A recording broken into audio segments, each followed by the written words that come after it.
Hello and welcome to the WrestleBlast podcast. My name's David Cardiff, your host and judge for tonight's bloody concussive and puppy-filled review, the Royal Rumble 2000 that is, and joining me as ever and honorary member of the Main Street Posse, Andre Wakefield. How you doing, man? How's it going, man? This is our first live stream, and like I told you in the messages, I was hoping that we don't have any technical difficulties, and of course, Discord completely goes out. And here we are, live streaming. We're winging it. Yeah, it's an exciting new adventure for us, I guess. Increasing our repertoire of many different platforms that we're going across. So yes, hello to everyone on Twitch. You can see us. Yeah, thanks for being here, even though no one's here, but that's okay. Well, you got to start somewhere. So yeah, John Cena is here at least.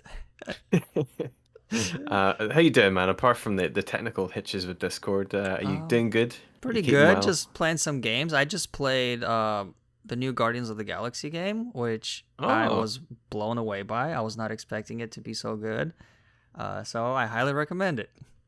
Awesome. Yeah, I keep seeing people saying really good things about that game, but there's too many games at the moment to play. I've been a friend put me onto Xbox Game Pass on PC. Oh yeah. And that has been pretty much all I've been looking at now for the past sort of few weeks. And we're sort of moving into the Elden Ring territory. So I'm afraid my life's going to be probably taken up by a lot of that soon enough. So yeah, I'm moving into the new Horizon game, which is like a week before Elden Ring, I think. So that's my big game for next month. Excellent. Yes, I have been playing Forza Horizon. Oh, no, I'm talking about the Horizon Zero Dawn sequel. Yes, PS5. Yeah, Horizon PS5. Forbidden West. Yeah.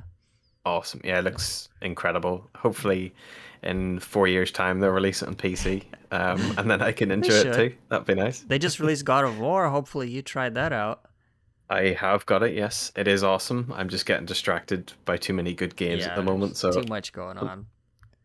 Hopefully I'm going to get a good rattle at it in the near future, but we'll see.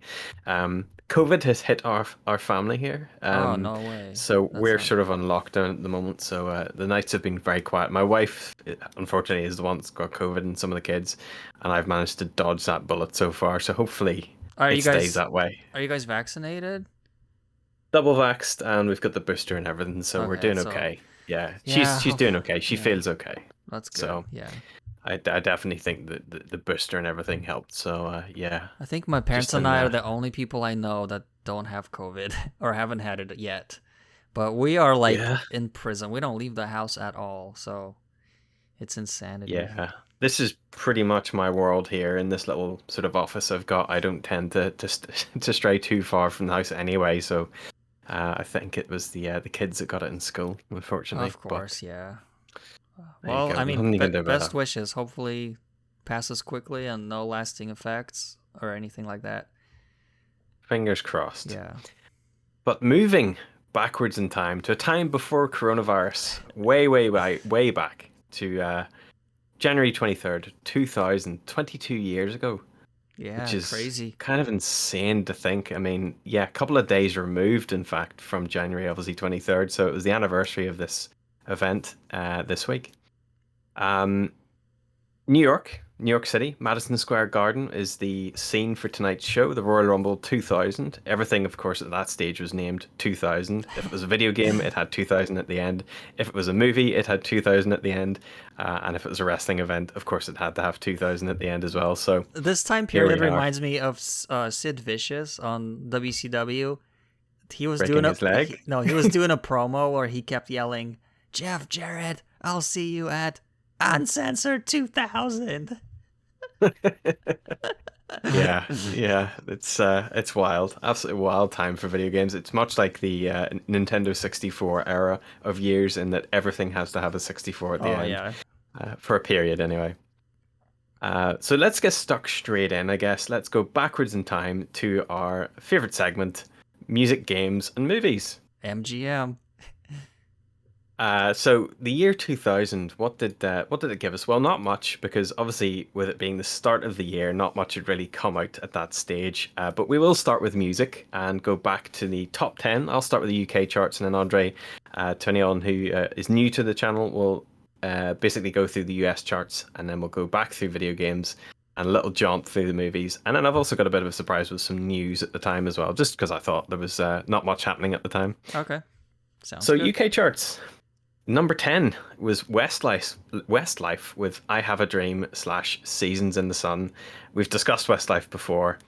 I think I will have to splice them in this time so you can wander in the marvel that is the wet duvet that is Westlife. Yeah, and just for future references, once I figure out how to do streaming and OBSing and all that, I'll be live splicing things in, hopefully, once I learn how to do that. But for now, we're keeping it very bare bones, because my only hope is that nothing shuts down, so that's all I'm hoping for. Okay. Well, I'm glad that you took the lead on this whole Twitch thing. So good luck with that. Yeah, thank you. Number 9 was DJ Luck and MC Neat with A Little Bit of Luck. I have no recollection of this song. That's what we need. There's a few on this one. That's what we need. A little bit of luck, a little bit of DJ Luck. So maybe we'll splice that one in as well. Yeah. Number 8 was New Generation, spelled N-U, of course, with In Your Arms, in brackets, Rescue Me. Number 7 was Artful Dodger featuring Craig David with Rewind, the crowd say Bo Selecta, which was, I remember, pretty big at the time. We have number 6, Highgate with Pitchin', and then in brackets it says In Every Direction, which I find quite funny. We have Des Mitchell at number 5 with Welcome to the Dance. Number 4 is like a great song by the Manic Street Preachers, and it's The Masses Against the Classes, which I'm definitely going to be splicing in because it's one of my favorite Manic songs. It is class. Number 3 is Scanty Sandwich with Because of You, which I have no idea. We may have to do a few splices, just a little brief little taste of some of these people, because I've no idea who Scanty Sandwich is. Number 2 is Donnell Jones with You Know What's Up, spelt with just a U on its own at the start, of course. It's a style at the time. Yeah. Number 1 was Britney Spears with Born to Make You Happy, which I'm pretty sure everyone's familiar with. Finally know a song. I used to like that song. Me and my mom used to listen to it when we were back in Russia, except we didn't speak English, so we had no idea what was being said in it. We just liked the sound of it. You had Britney Spears teaching you English, or sort of pseudo-English in Russia. Amazing. Yeah. So, once again, the charts are completely different in the US. Okay. Number 10 was My Love Is Your Love by Whitney Houston. Number 9, I Need to Know by Mark Anthony. Number 8, That's the Way It Is by Celine Dion. Number 7, Hot Boys by Missy Elliott featuring Nas, Eve, and Q-Tip. Number 6, everybody knows this one, Eiffel 65 Blue. Oh, Jesus Christ, yeah. Horrendous. Horrendous. Well, it's already stuck in my head, just looking at the name of this song. Number 5, Bring It All To Me by Black, which was a female R&B group. Number 4 is Back at One by Brian McKnight. Number 3 is Smooth by Santana and Rob Thomas. I remember this was pretty big in Russia. Yeah, we've discussed this before, Santana and Smooth. That was on another show of ours as well. So it's lasted a fair while. Yeah. Must have been one of our 1999 shows. Number 2 is What a Girl Wants by Christina Aguilera. And number 1 is I Knew I Loved You by Savage Garden. To my surprise, there's no rap on here at all, because usually there's one or two rap songs. Even in 1992, we had, I think MC Hammer, was it? Here, the highest rated rap song is number 37, which is Back That Ass Up by Juvenile. And if you know, you know. That's all I got to say about that song.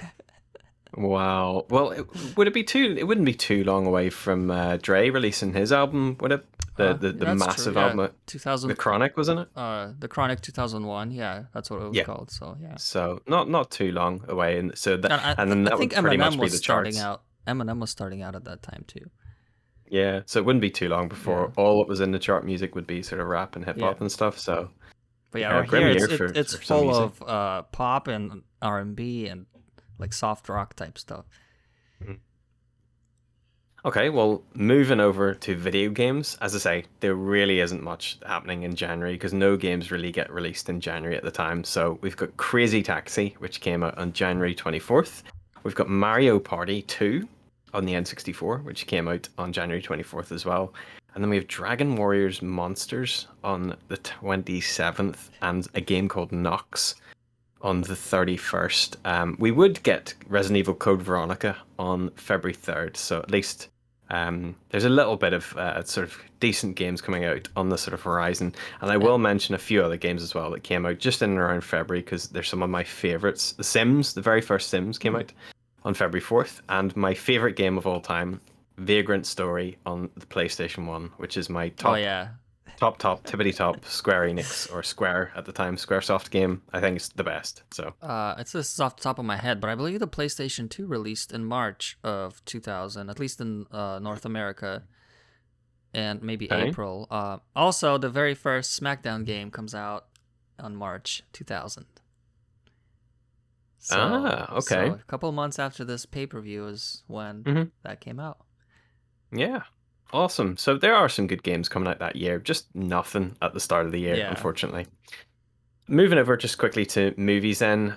We have number 10, Any Given Sunday. Number 9 was Magnolia. Number 8 was The Talented Mr. Ripley. Number 7 was Toy Story 2. Number 6 was Girl Interrupted. Number 5 was Galaxy Quest, which is a great movie. Oh yeah, classic. Number 4 is The Green Mile, another great movie. Number 3 is The Hurricane. Not What's Up With That Fella, but I think it's a Denzel film based on the boxer. Oh yeah, that's right. Yeah. Number 2 is Stuart Little, and number 1 is Next Friday, which is not the best Friday. I've only seen the original Friday.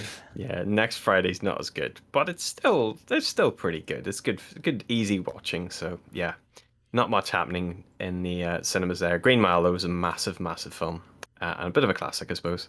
And then just a couple of sort of events in and around the weekend here for this time period. The Golden Globes happened on the same day as the Royal Rumble.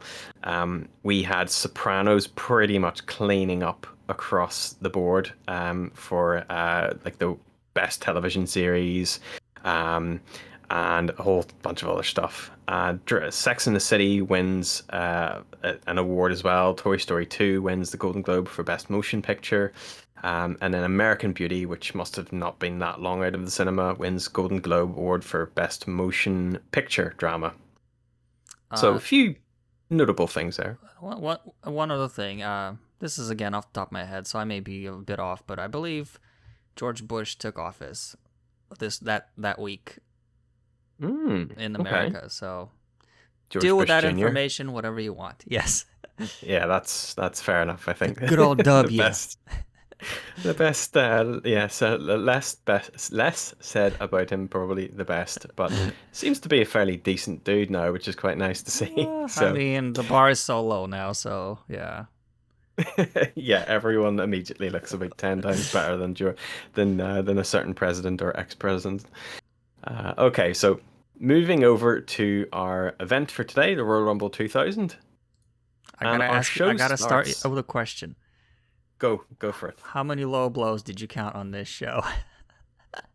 We will get to that. We do have a match of 1,000 low blows later, which we will get to. But there is at least, I would say, between 10 and 15 in total, but there's probably more because I didn't count them all. But maybe one day when I just lose my mind completely, I'll go back and rewatch Royal Rumble 92 and count all the eye pokes, and then I'll rewatch Royal Rumble 2000 and count all the low blows and see who got more.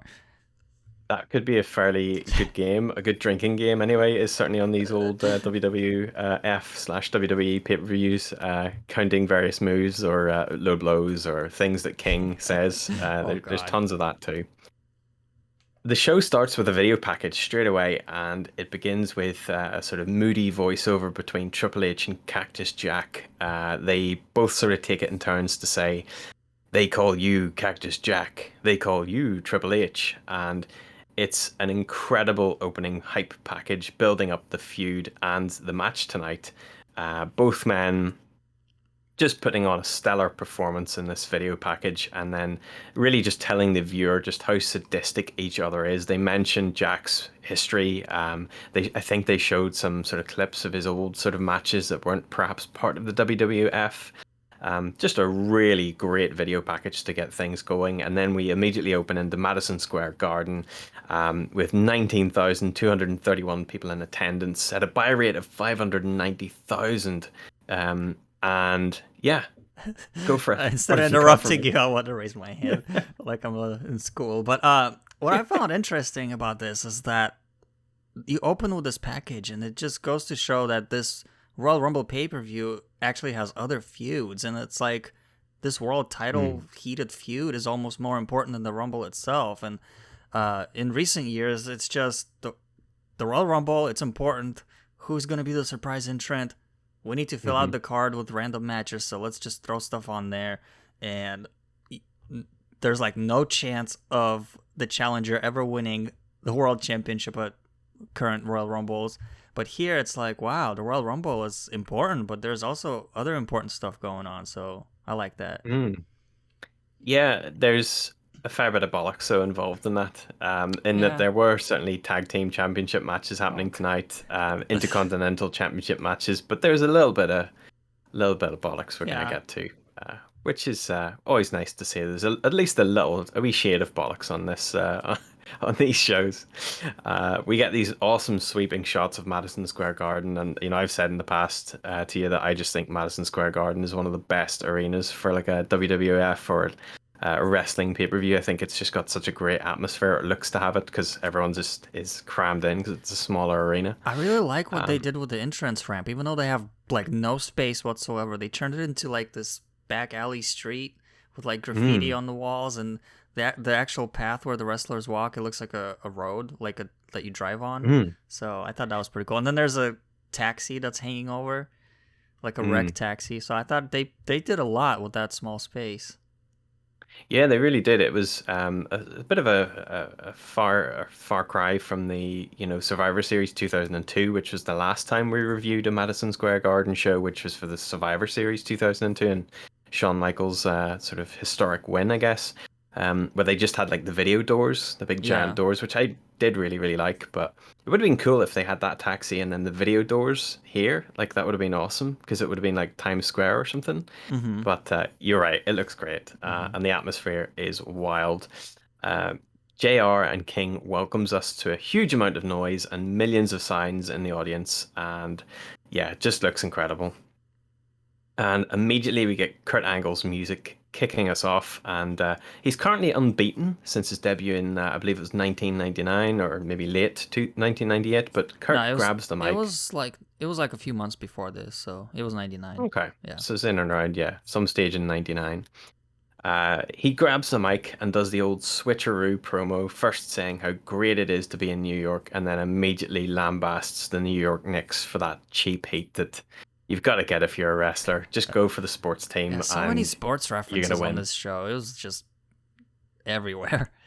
Oh boy, there was there. Yeah, there's one in a wee bit that we'll get to, which I'll get to it later. Anyway, he tells the crowd he's going to be their champion tonight, and that his unknown opponent should give it his all, his three eyes, and cherish this moment, and that he can tell that he is his grandkids someday. And immediately the mood is about to change as Tazz's heartbeat music pumps over the speakers, and he makes his way down to a thunderous reaction. And we even got Tazz chants before he came out, so there's a lot of smart marks. I was not expecting it. I know you told me he was making his debut, but he was like Hulk Hogan here. He really was. Yeah. And he looked, he was tanned to the nines. He looked in great shape. Yeah, it was about as tan as Hulk Hogan too. We obviously saw his last match in ECW we reviewed for our November to Remember match, so he's not long removed from ECW, so he's in great shape here. And we get Kurt Angle versus Tazz kicking us off with the first match, and immediately Tazz sends Angle to the outside early after a cheap shot. Angle suplexes him on the outside onto the concrete before working him over back in the ring. There's a belly-to-back suplex by Kurt before Kurt climbs to the top, but is crotched and then is belly-to-back suplexed from the top for a near fall. But Kurt hooks the ropes with his leg, which Tazz misses, so he thinks he's won. So he kind of looks a bit stupid here. Kurt tries a small package on the distracted Tazz, but Tazz kicks out, bridging German suplex to Tazz, but Tazz kicks out. There's an over-the-head release suplex by Tazz, which Kurt sells a bit early, so that he sort of jumps up and sort of arches backwards, and then Tazz has to do it again, so they do a second lift. There's a capture release suplex, T-bone suplex, Tazz mission, which puts Kurt completely out on the mat at the 3 minute and 16 mark. And then the announcers sort of argue between themselves. King and JR argue that the hold was illegal, but the ref did award it. So obviously it wasn't illegal to the referee. And they just sort of go back and forth saying that Kurt shouldn't have lost because it was an illegal move. I was confused because JR said, well, this is a no-holds-barred match, but still, that was a choke. And I was like, what? Since when is this a no-holds-barred match? That means no DQ. Like, that just didn't make sense to me. But I guess because it was maybe an unsanctioned match, but they never really explained it. They just said that it was an unknown opponent. So you're right, it was a bit weird. They just sort of seemed to play a bit free and loose with the rules here, I thought. What did you think of the short match and the presentation of Tazz here? So I've heard of this match before. I've never seen it. I've heard that Tazz made his debut against Kurt Angle. I've heard that he beat him, and I was like, okay. This was just, I felt like I was in bizarre land. It was just when I see Kurt Angle, he's arguably the greatest of all time, in my opinion. He's always like a world champion level in my mind, and seeing him here being like almost buried like this, it was just so weird. And being buried by Tazz, who I think of as a comedy commentator on SmackDown, it was just like, what is going on here? But I don't know. This match was super fast. It was a glorified squash match from Tazz, so it wasn't necessarily great, but all those throws and suplexes were really impressive, and the crowd was just going crazy. And I think today's fans would say, "Oh, Kurt got buried. He's gonna get released soon." But we all know that Kurt became one of the greats, and even a few months later, he won the world championship. So. Unfortunately, Tazz, this was the peak of his career, so yeah. I mean, you could tell that they were heavily invested in Angle because there was a lot of focus immediately after the match straight to Angle. I mean, Tazz gets announced as the winner. He walks out of the ring. You can see him marching to the back in the background, and they all just focus on Kurt Angle, who they're sort of worried about. JR does his sort of, well, I don't know if he's okay there, King, and does this sort of serious voice, and so you could tell that they had a lot of focus on Kurt Angle, and that they must have known what they had, because he's, even though he gets a short amount of promo time here, he's just got something about him. And I think Vince was heavily involved in that development, because originally they wanted him to be the big American hero, and then they transitioned him into the heel, and it worked perfectly. You're right, this is an incredible moment just to sort of witness Tazz, beating Kurt Angle. And I can remember watching this live, vividly, and I can remember the lead up to this match, in that every week they would play the heartbeat over the it would be on Raw and stuff, and they would have the heartbeat flash up on the screen, and it'd be exciting because you'd be like, what's this about, who's this? And I wasn't really into ECW at that time. A lot of people will say they were, but in the UK and Ireland, it's really hard, would have been really hard to get an ECW show at that stage. So it wasn't until much later that I became more familiar with the ECW sort of guys. I do think that it should have been more of a squash, but not against Kurt Angle, because it's a very famous moment. It is very short, and it is a bit of a squash, but I think that it should have been somebody else. Like, they could have put anybody out there. It could have been Al Snow, for instance, and Al Snow could have just got completely squashed in 3 minutes, and there would have been no offense at all. I think that they gave Kurt Angle a little bit too much, even though it's obvious he's going to get something because he's amazing. But I think they could have just had a jobber in there, squash the life out of him, and have no offense whatsoever, and have Tazz just standing tall in New York would have been much better than sort of trying to squeeze in a storyline where Kurt Angle was on a sort of undefeated streak at that time, and the victory would get overturned, so Kurt would be undefeated as well, which didn't really do anything for Tazz. Well, okay. So I'm jumping a little bit ahead here, but can we just kind of include Kurt's promo from later in the show because he had a little short backstage segment later Go in the for it. show where basically, which I thought was pretty funny, the doctor was checking on Kurt and Kurt was like, "Did I win? Did I win?" He was so out of Yeah. it.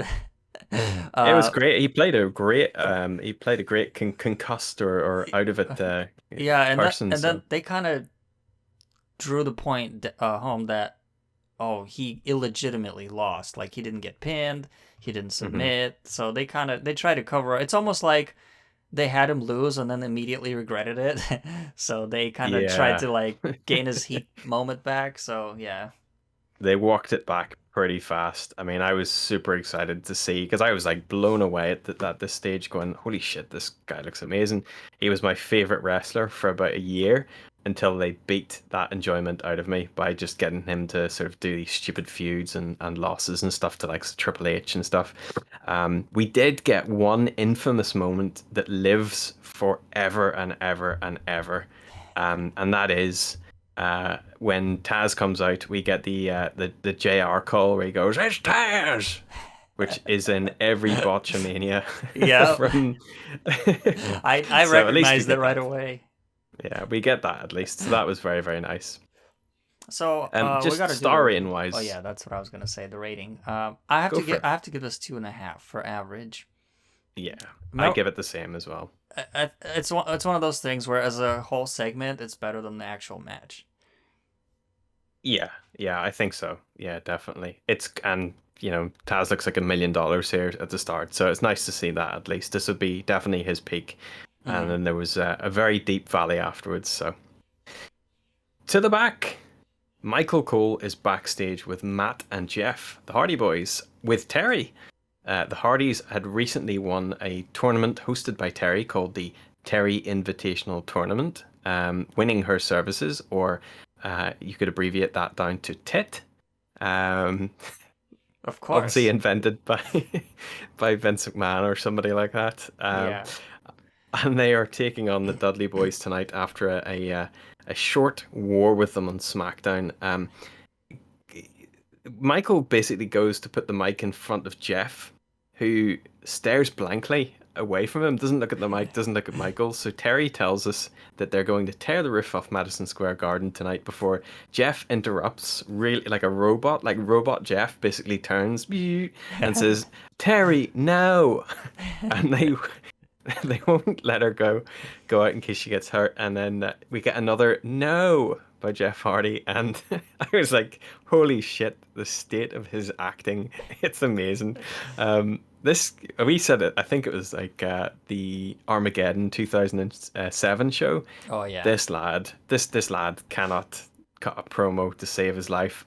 Even in 2007 and back in the year 2000, he wasn't doing much better. Yeah. Yeah, I was gonna say um, this. They just started out, but you're right.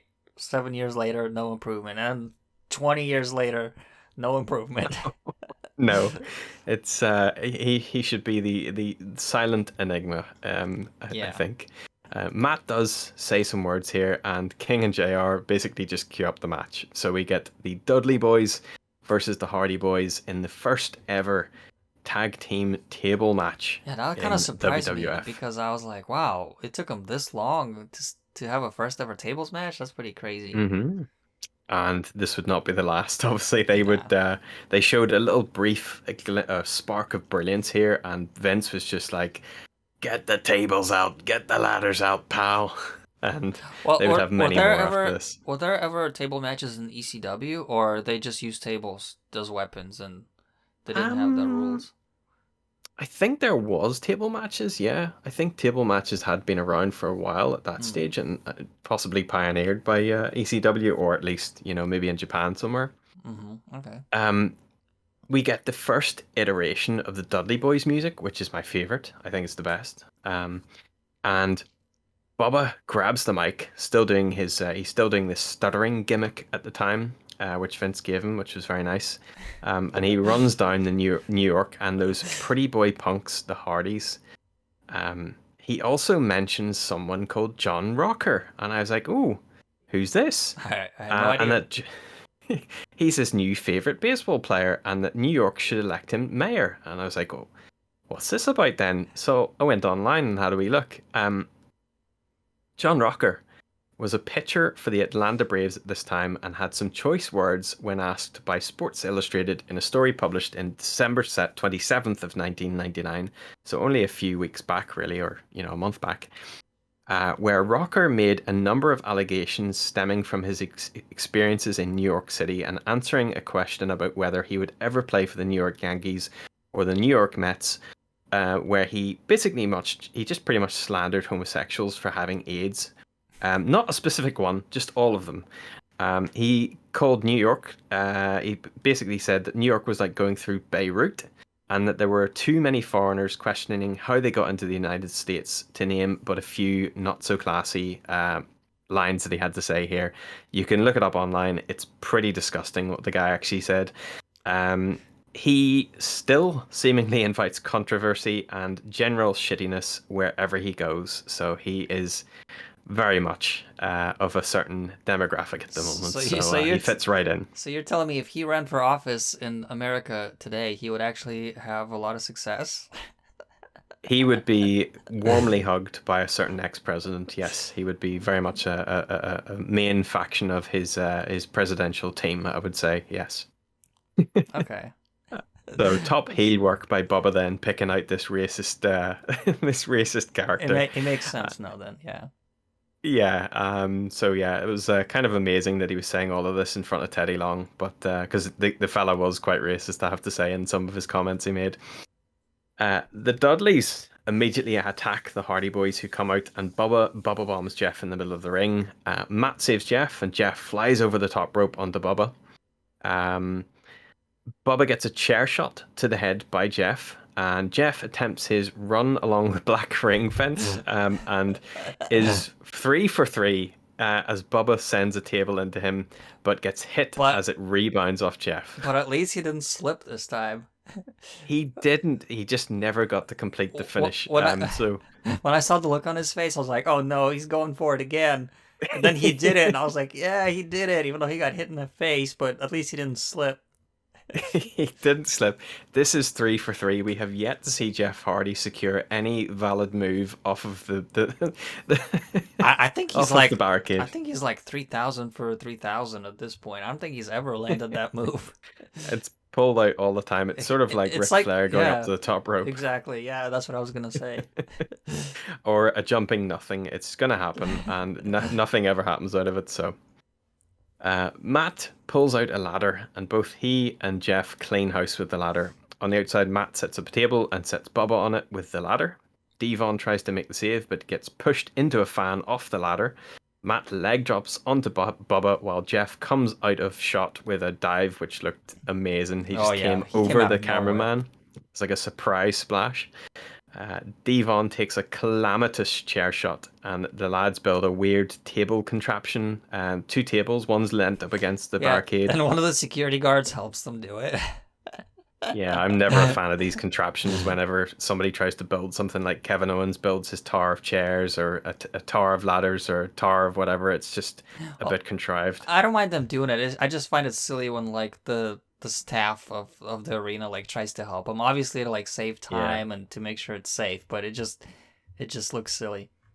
I think it's just a bit daft because the other person has to lie there and just pretend that nothing's happening. So it takes me out of the match a little bit when it takes too long. But we did get a good answer for this and a good sort of finish, because the rule is that when you set a table up, you will usually be the one to go through it. So we very much get that. Devon set up, but he ducks out of the way as Matt leg drops himself through the table off the top rope to the outside, so it was a big crash. And then Jeff tries to catch Devon as he's running away from the table by flying through the ropes, and then just crashes and looks like he dies by going through the table himself. And JR and King make this point like 20 times. They say, if you go through the table on your own, that doesn't count. Your opponent has to put you through the table. So keep that in mind in a few moments. Okay. Bubba comes back. He's out of the match technically, but obviously it's a no DQ match, so he comes back, and Devon and him destroy Matt with a powerbomb through a table propped up on the steps in the ring. So this is what I'm talking about. Bubba put, was it Matt or Jeff? Matt. He put Matt through the table, but Bubba is not in the match, so this should not count. Mm-hmm. Right? This should... Well spotted. Yes. Yeah, so I'm writing a complaint.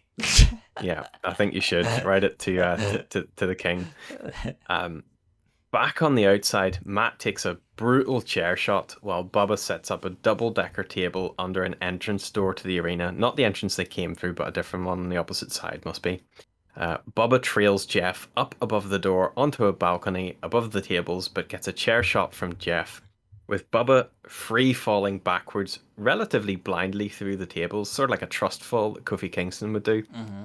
It was very impressive. Like, it was really good. But it did look super safe because it was a double stack of tables. So it was a very sort of short, safe, slow descend on the tables, which cushioned his momentum. So I thought it was a great spot, though. And then Devon set up on another table immediately beside him, beside Bubba, and Jeff swanton bombs off of the top in an incredible moment and pop to win the match at the 10 minutes and 17 seconds mark. I thought it was an incredible match. It was iconic, and it would lead to even higher moments on the totem pole, and this is just the start of things. So it's an incredible moment, I think, for the two teams. They got to show a lot off here, and we would get even better matches out of this. What did you think? So, as I finished taking notes for this match, I realized that this match alone filled out the complete list of nominees for the Joey Styles Award, which was 5. We do 5 nominees, and then we have another crazy match coming up. So I was like, wow, we're going to have a lot of nominees for this Joey Styles Award on this show. I really enjoyed this match, especially considering it was the first of its kind. Of course, this reminded me of that Survivor Series match because half of the participants were the same, the table match. And actually, I enjoyed this a little bit better, I think. The chair shots to the head were... I got a headache from watching that. That's just so bad. There's quite a few on tonight's show, I have to say. Yeah, it was hard to watch. So, but besides that, I always love table spots. I love jumping off things spots of high structures. By the way, I'm looking forward to that Cody versus Sammy Guevara ladder match tonight. I don't know why I said that, but it just reminded me of that. But anyways, because I'm sure Sammy will probably jump off of something. But anyways, I really enjoyed this. I thought it was funny because JR kept messing up Jeff's and Matt's names. He kept calling Matt Jeff, and I kept calling Jeff Matt. And I always tell people, like, mixing up names is nothing new for JR. He's been doing this for years, like, even back in his prime. This was an example of that. And then I wrote down, of course, Teddy Long is the ref for the tag team match. Yeah. Go ahead. I was going to say, it's kind of like it's kind of amazing seeing the Hardys here, because in Madison Square Garden, because I believe it was like the 94 or 95 King of the Ring, that they were the guys getting the doors for like Mabel, they were dressed up in like the sort of court jester outfits, and then they would be the ones at the, like, I think they were like 16 or 17, opening the doors for the wrestlers to come out, and then here they are in the same arena in Madison Square Garden, sort of having a match. So I thought it was kind of nice. And they used to wear these funny outfits, and correct me if I'm wrong, but I believe the Young Bucks tribute a lot of some of their outfits to like really, really early rookie Hardy Boys with the tights and the fuzzy boots and all that. Yeah, they had some pretty 90s outfits, I'll say.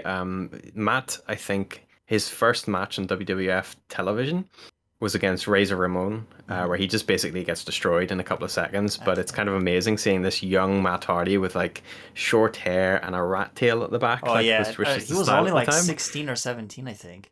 He was, yeah. It was really, really, it was wild seeing it. So it's awesome to see them here. What did you rate the match out of 5? I gave this pretty high. I gave this a 4. Oh, okay. Yeah, 4 awesome. out of 5. I really enjoyed it. Yeah, I went 4 out of 5 as well. I thought that... Oh, you gave it a 5? No, 4 out of 5. Okay. I thought it was... I think when you look at the context of the match and just how important it is for the two teams' careers, I think when you sort of know that it's the first tables match, I think you do have to elevate it slightly, because they were pioneering a style that just wasn't done in the WWF at the time. But they would rely on it quite heavily over the next couple of years and into the future. So yeah, I don't know if that was a good thing, that them introducing this new violent style of matches, but great to see. I'm amazed that all four of these, well, I guess Devon is not wrestling anymore, but all three out of the four guys are still going pretty strong to this day, which is incredible.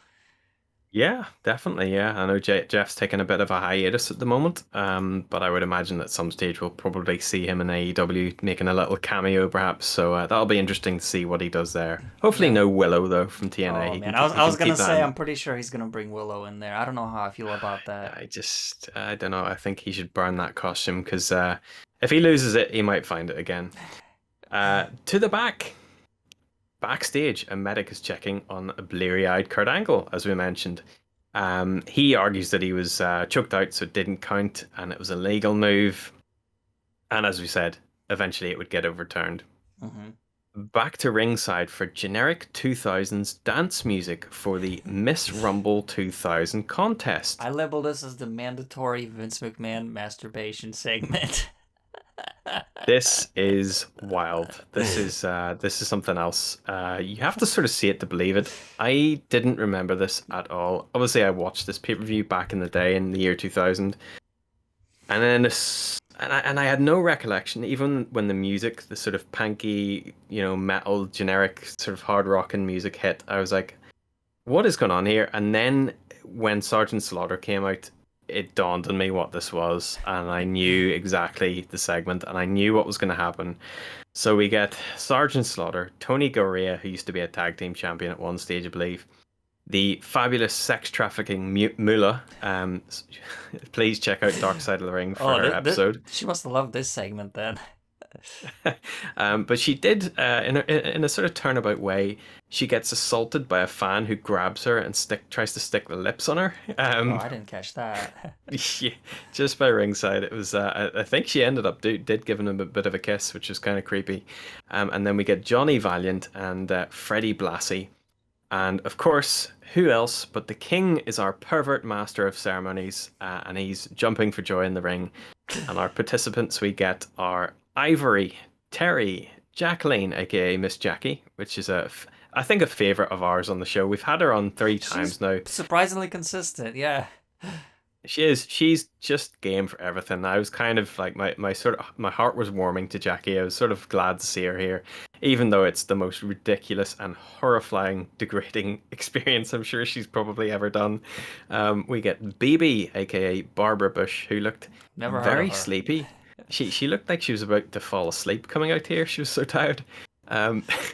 We had Luna Vachon, who doesn't even get an introduction. She just walks out snarling and scowling. And again, I will say, there is an episode of Dark Side of the Ring. You have to watch it because this is actually brought up in Dark Side of the Ring, where they describe... Oh, I've actually seen all the episodes, but that particular one, for some reason, was not on Hulu, and I do want to see it. So I gotta check back, and maybe it's on there. So, check it out. It's very depressing, as is most Dark Side of the Ring episodes, but this one particularly because, man, it's just sad. Like seeing Luna Vachon, who just wanted to be a wrestler, and Ivory as well, doing this gimmick, and you could tell Luna wasn't into it because she didn't even participate after coming out. And lastly, we get the cat, who basically King backflips over, not just verbally, not literally. He can do a backflip to save his life. And then we get Andy Richter from the Conan O'Brien show is announced as a special celebrity judge. They also mentioned like at one stage Blondie was in the audience as well, Debbie Harry, which is kind of strange, but they never cut to her. I'm not going to recap this segment. But essentially, some of the women, such as Ivory and Luna, do not want to be in this, and it's very uncomfortable to see them. They don't want to be in this at all. Even BB, I think, was kind of uncomfortable too. She didn't look like she was really enjoying this. It's just honestly putting out women. The only woman who actually like embraced it, and I'm sure she didn't want to do this either, but she just probably said, "Fuck it, might as well make the best out of it," was Jackie, because she took off her clothes and she like started twerking and doing all this stuff, and I'm like, she turned the segment into a strip club. That's what I will say. Yeah, so she was so game for this. It was unbelievable. Yeah, so I don't think she wanted to do this, but she just said, you know what, I might as well make the best of it and enjoy Yeah, it. So. I have to applaud her. I mean, she made the best of that disco segment. She made the best out of the James Storm match that we reviewed. So it's sad Yeah. to see, but this is the this is it, folks, isn't it? Year 2000. Before the judges, and obviously the cat as well was game for it. She turns up in a basically the women, to describe it, are in bikinis and they do a couple of turns.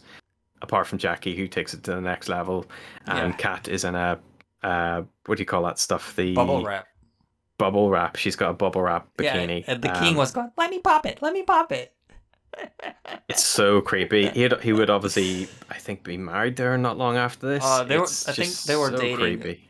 They were dating later on, and then they both quit, and then they broke up. After she got fired. Yes, that's right.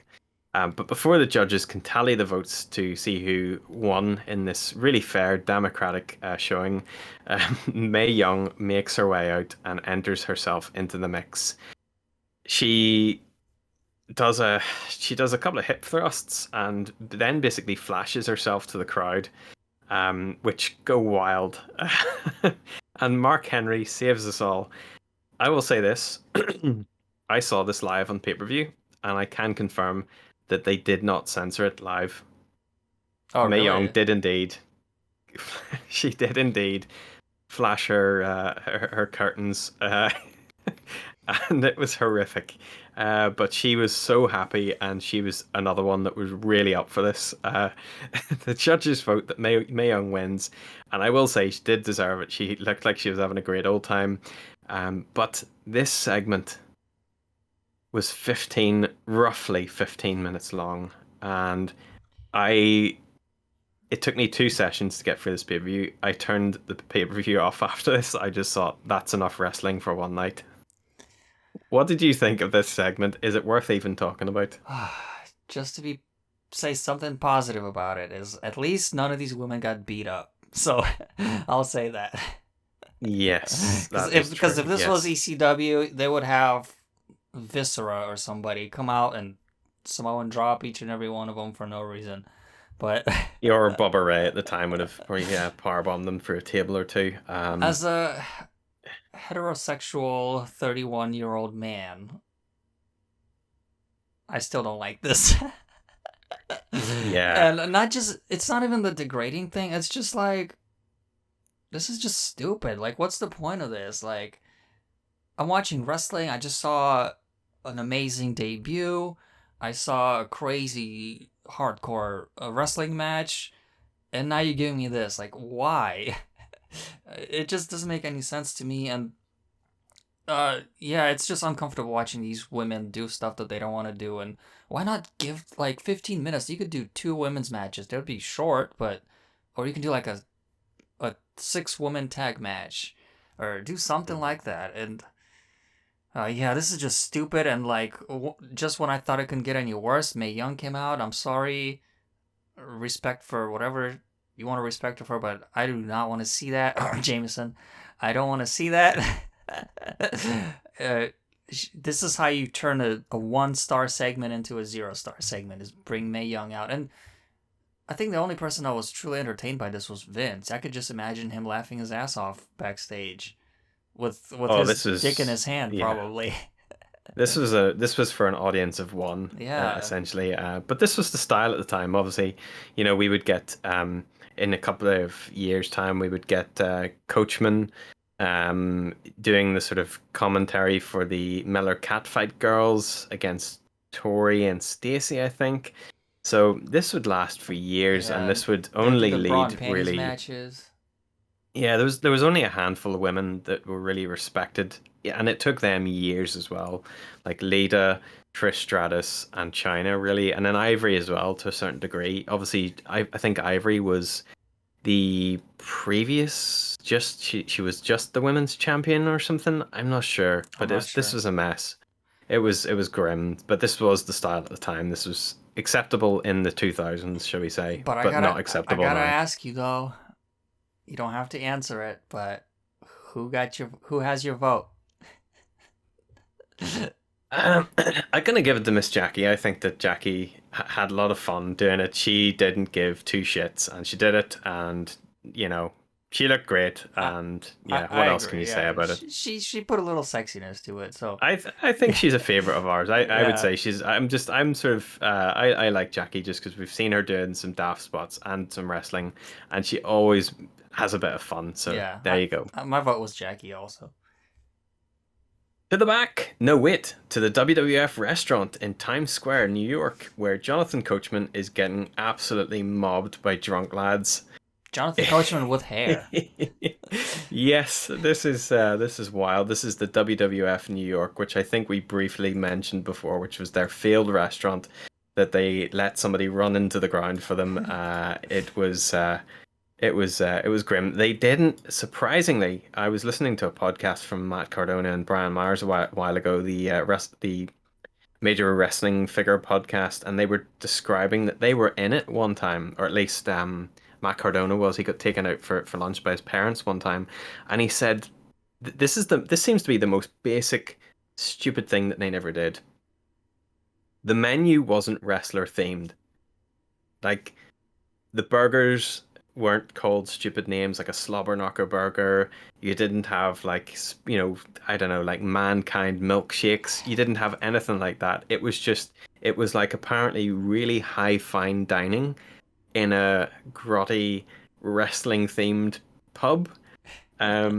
Just completely missed the mark. Yeah. But On the other side though, WCW had the Nitro Grill in Vegas, and they did Mhm. have those silly burger names. I don't remember any of the specific ones, but they all had like Ah, ridiculous.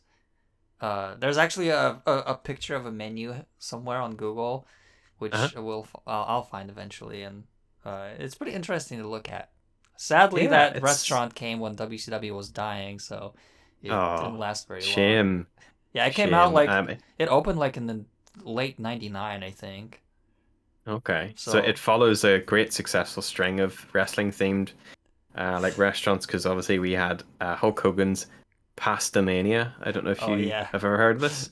yep. And he would have like what was it called? It was like a Ripperoo or something. It was just these ridiculous names that he had for pasta. Imagine like a fast food pasta restaurant. This Oh guy yeah. thought that this was a great idea. Like who No. the fuck is gonna want fast food pasta?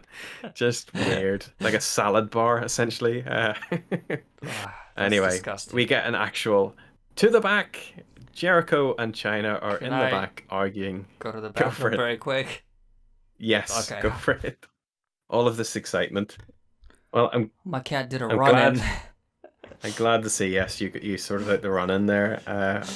As I explained the to the back segments to fill time. Oh, okay. Um, Well, we I do want to say one thing about Jericho is he called Earl Hebner Earl and Dave. Did you catch that? I didn't catch the Dave, but the Earl Hebner does have a twin brother, Dave. I think Dave Hebner. Yeah, he called him. He's like, "Get out of here, Earl Hebner, Dave," or something like that. It was Yeah, weird. He called him both names. maybe it was Dave. Maybe he mistook him for Earl because Earl was refereeing matches tonight. So Mm-hmm.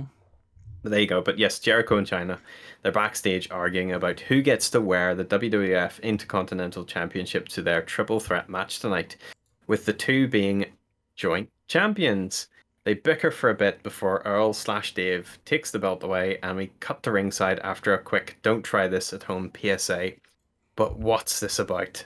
Well, just a quick synopsis then of the feud, shall we say. Chyna and Jericho have been feuding over the Intercontinental Championship alongside Bob Holly for some time. After Chyna defeated Jeff Jarrett to win the title at No Mercy in October of 1999, aka Jeff Jarrett's payday and leaving do, shall we say? He made out like a thief at that event. Jericho began challenging her for it. After coming up short at Survivor Series of that year, 1999, Jericho dethroned Chyna at Armageddon, and Chyna then began randomly assisting Jericho in his title defenses, claiming that she wanted to ensure he remained champion so she could take the title back from him. On the December 30th edition of SmackDown, Chyna and Jericho wrestled a match that ended in a double pin, and instead for some reason, declaring the match a draw and keeping the belt with Jericho. Stephanie McMahon Helmsley declared Jericho and Chyna to be co-intercontinental champions, and this meant that both Chyna and Jericho would have to defend the belt, albeit separately, and if one of them lost the title defense, both of them lost the title. So that sounds so complicated. It sounds Russo level. A little bit better structured than Russo level, but it's still close to Russo level. So yeah, since neither Chyna nor Jericho wanted to be the one to lose the title, both wrestlers basically began interfering in each other's matches to make sure the other one held on to the championship until a match to settle the dispute could be signed. And this ended up drawing Hardcore Holly back into the mix as he challenged both wrestlers for the title, only to come up short each time. And Holly eventually challenged the co-champions to a match at Royal Rumble, and a triple threat title match was signed. And there you have it, the triple threat match between Hardcore Holly, Chyna, and Chris Jericho tonight for the Intercontinental Championship. We get Hardcore Holly out first after an odd delay, which took a wee while. And the big charisma vacuum that he is makes his way to the ring.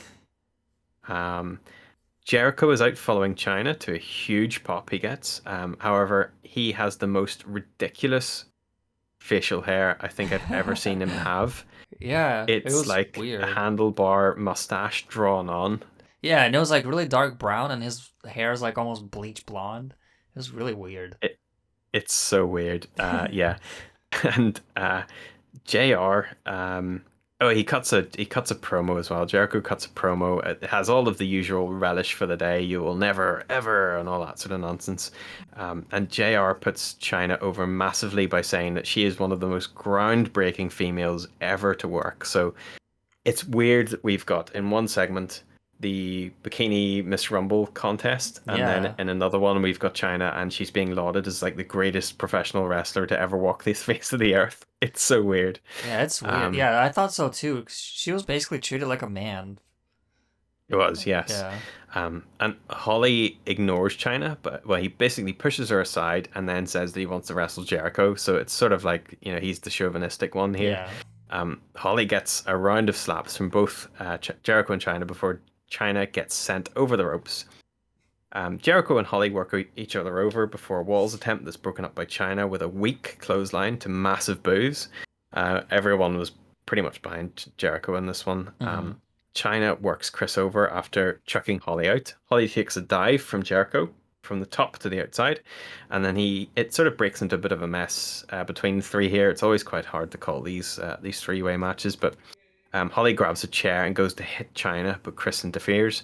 There's a flying splashes by both Y2J and Chyna in the ring to Holly for a double pin. The two argue, and then Chris gets low blowed after Chyna escapes over the top from a slam. Superplex by Chyna, but Holly basically no-sells it by trying to pin Chyna out of it. Yeah, and then he immediately stands up. He just stands straight up, and I could tell that this is Bob Holly's personal opinions coming out here and just being unprofessional, I thought. Because there's a few, he just didn't want to be in the ring with Chyna. I guess he thought that a man shouldn't be wrestling a woman. I'm not too sure, but Chyna looked every bit the stature that he looked, so it was kind of weird. Bob Holly, I don't want to judge a person, but he strikes me as one of those types of people. One of those truck driving, gun toting, misogynistic stuck in their types ways, of guys. Yeah. And by the way, what I read, he was actually dating BB, which we had in a previous segment, but he was married to someone else while dating her. So goes to show what kind of guy he was. How do you do that? I don't know. Well, you're away from home most of the year, so I guess you live a double life like that. I know, but you can see the state of Bob Holly. I don't know how he he managed to pull any woman, but there you go. The referee is distracted by Jericho on the outside. Chyna basically applies the walls of Jericho to Holly, but is saved by Holly's saved by a facebuster from Chris to Chyna. There's a lion salt and pin by Chris to Chyna for the win in 7 minutes and 30 seconds. What did you think of this match? Well, I take notes, and when I finished watching this match, I realized I had absolutely no notes on this match because like nothing noteworthy happened. It was just like really sloppy and just, I don't know. I wasn't feeling this match. I don't even have much to say about it, I guess. My score for it is about a 2, and I think I'm being generous. Maybe. So yeah, I'm gonna go with a 2 out of 5. Okay. I give it a 2.75. It was good work rate, but something was off, and I think that the thing that really bothered me was just Holly no selling like the superplex. It just soured me. China's strikes were also really weak. Like she just wasn't laying it in. I think she could have been a bit more rougher with the lads. That might have persuaded Holly to sell it a little bit more. And I think, but just overall, I think the match didn't outstay its welcome. It was relatively short, so. Yeah, I guess that's a good thing about it is that it was short. One thing I want to say, I was reading about it last night, and it said that Jericho was like forgetting some of the spots during the match, even though he was like the ringleader. For those of you who don't know, usually in wrestling, one of the guys is kind of the leading and telling the other what to do and stuff like that. And Jericho was the one in this match doing that, but I read that he forgot like 1 or 2 spots, and Bob Holly had to like yell at him to tell him what to do. So I don't know, something was just not mixing well that night for these guys. Yeah, they wouldn't revisit too many times. I don't think this China taking on sort of men. I think it would swiftly move back to sort of going for the women's championship against Ivory at some stage soon. So to the back, Michael Cole is with The Rock, who interrupts Cole delivering his finally promo. He says that he's concerned with 2 people in the Rumble, Crash Holly and Headbanger Mosh. And if he can get past them, he'll be doing well and should win the Rumble. He tells Michael to get himself a glass of shut up juice after Cole brings up Big Show and hypes the crowd up for the Rumble, and he finishes with his "if you smell" catchphrase. Just awesome, classic Rock here. He's wearing some kind of weird, like, I don't know, like a American football top, I'm not sure. Yeah, it's a football jersey. There you go. But he's still wearing his trunks. So like it looks like he has no pants on at all because the football jersey just slightly hovers over his trunks. It is a weird one, yeah. It's just a weird look. Normal clothes with wrestling clothes don't mix. Yeah. We get a promo package for the New Age Outlaws versus the Acolytes. A sped up video at like, I don't know, 5 times the speed. This was like ECW levels of amateur. This was the weakest promo package, I think, on the show, and also probably the weakest match. It just gives us a really quick rundown of the feud so far while generic heavy metal plays. And the entire package is of them just doing moves to each other, but it's like at probably like 5 times speed. So like, you know, like you're using a video editor for the first time ever and you find this speed up button and you're like, ooh, I wonder what this is gonna do. Or like you go to YouTube and you crank the speed up just to like shits and giggles. This is what they did basically. Yeah, I won't spend too much time on this match. I thought this would be a big match. Obviously, I couldn't remember like a 2-minute match. It is, yeah. It's New Age Outlaws, Billy Gunn and Road Dogg versus the Acolytes, Farouk and Bradshaw for the WWF Tag Team Championships. Road Dogg comes out, does his usual mic work to introduce themselves as the crowd goes wild, and then the Acolytes basically run out and waste no time baiting the lads into the ring. How about Billy Gunn's outfit? Once again, he's with this strange, almost homosexual type of outfit where you can completely see his thong through his shorts. Yeah, this is Billy Gunn's Mr. Ass character, and he would focus a lot on his ass. We have discussed, and I have broken down in the past. I don't know if you remember the Mr. Ass theme song. We will, of course, have that episode back up online at some stage, I'm sure, where we can relive the memories of those horrific lines that are part of his theme music. Quite possibly one of the worst theme music in the world. But it was a fun, popular character at the time, I will say. It's catchy, he was well liked, and yeah, that's it, exactly. Lots of big lad moves from Bradshaw and Farouk. Bradshaw interrupts Road Dogg's offense and delivers a clothesline from hell to Billy Gunn, sending him into orbit. The referee is then quickly knocked out. X-Pac runs in, interrupts. Billy Gunn delivers a Fairmaster to Bradshaw for the win in 2 minutes and 35 seconds. I'll just say it now. 1 out of 5. Not even. It should be really 0.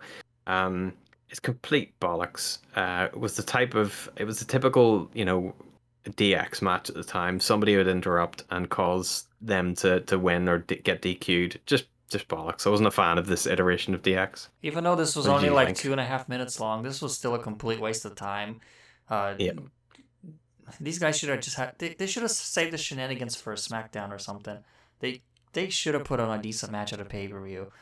The finish was stupid. The APA were about to win, but Billy Gunn pulls the ref out of the ring, and of course, for some reason, it's not a DQ, so the match keeps going, and then that's when X-Pac interfered because the ref was not looking, and it's stupid. I give this a 1 also. Yeah, it was bad. Anyway, moving Thankfully, on. we've reached the bottom of this roller coaster. We're going back up. We are indeed, yeah. To the back, there's a video package showing Triple H beating Big Show for the WWF Heavyweight Championship, and Mankind telling Triple H that the Mankind or the McMahon Helmsley era that they suck. This is obviously as Vince had been he'd left WWF at the time. You know, he had his daughter had married Triple H, and he was affronted by this, and so basically Stephanie became the sort of ad hoc ruler of the WWF at the time. So she was making up her own rules essentially. They fire Mick and lambast a fake Mankind in the ring over the weeks before the Royal Rumble. The Rock comes out and basically defends Mick Foley and says that all of the wrestlers are united. They're going to walk out unless they rehire Mick Foley. And he gets a championship shot at the Royal Rumble. Leading up to this, Mankind gets destroyed. And Mick says, quite rightly, in front of Triple H, as Triple H says, "You can't win, you can't beat me." He says, "You're right, I can't beat you, but there's one man that can, and that is Cactus Jack." This is a 10 out of 10 promo. The music, the clips, everything's awesome. This was great, especially compared to that APA promo just a few minutes earlier.